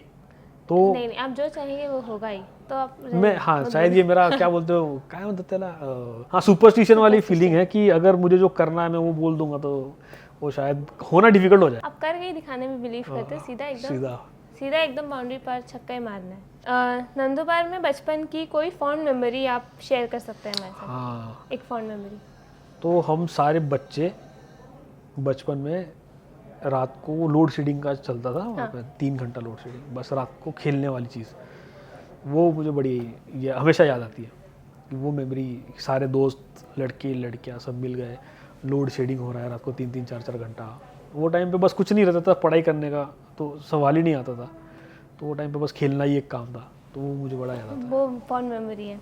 If you could live in any historical era for a week, which one would you choose? तो अभी मुझे आप अगर पूछोगे ऐसा, तो मुझे वो म्यूज़िक का इंक्लिनेशन आ जाता है, जब म्यूज़िक को बहुत ज़्यादा लोग पेट्रोनेज और ये सारा करते थे, तो वो टाइम स्पेसिफिक नाम नहीं लूँगा खाली। हाँ, जब ओरिजिनल म्यूजिक बना Music करता था। होता था। एग्जैक्टली, अभी तो रीमेक्स का दौर आ चुका है।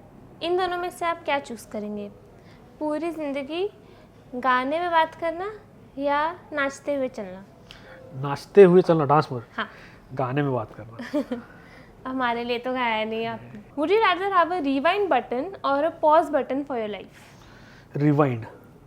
रिवाइंड क्या चेंज करना चाहेंगे?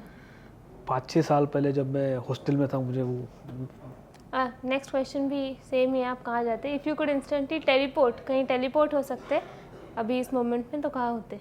गाँव चला जाता। गाँव। गाँव चला जाता। रिसेंटली नोबेल प्राइज़ डिस्ट्रीब्यूट हुए थे, तो अगर आपके बॉस को किसी चीज़ के लिए नोबेल प्राइज़ मिलता तो वो क्या होता? मेरे बॉस को हाँ बड़े वियर्ड लोगों को हैंडल करने के लिए जो प्राइज़ मिलेगा वो देंगे। मुझे लगा आप सोचे इतनी सारी चीज़ें किस किस के लिए प्राइज़ दें। वन मूवी डायलॉग जो आप अपने क्लाइंट के सामने मार सकते तो ज़रूर मारते। मूवी का डायलॉग, हाँ ऑल इज वेल, आसान। All is well. एक सोशल चेंज क्या है जो आप अपने आसपास लाना चाहते हैं? कचरा फेंकने वाली जो बात मैं बोल रहा था कि कचरा सिर्फ कचरा वाली बात नहीं है, तो एक चीज़ में अगर बदल तो 100 चीज़ें बदल जाती है। ये रैपिड फायर के क्वेश्चंस मेरे यहीं पे ख़त्म होते हैं।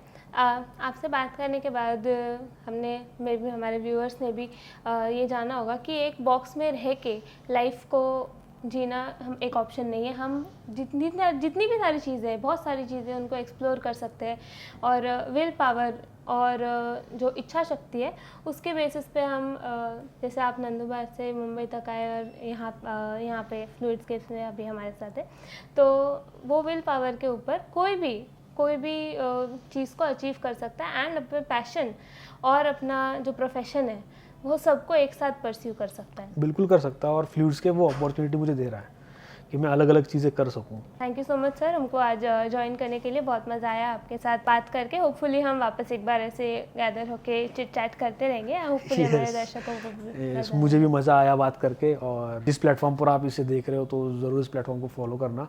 ये टीम और बहुत सारा ऐसा कंटेंट लाएगी जिससे प्रोफेशनल लाइफ में तो होगा ही सब लोगों को हेल्प, लेकिन हाँ पर्सनल लाइफ में भी ज़रूर होगा। तो ये टीम को फॉलो करो और सर एक बार वीडियो को लाइक और सब्सक्राइब। हाँ, वीडियो को लाइक तो आप एक बनता ही है, साथ में जिस चाहे प्लेटफॉर्म पर हो उसको भी आप सब्सक्राइब करना भी बनता है।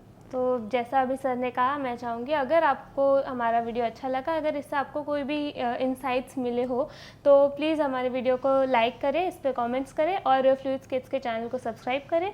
फ्लूइड टॉक्स के और भी एपिसोड्स हम आपके पास लाते रहेंगे, तो हमारे साथ जुड़े रहें। Thank you.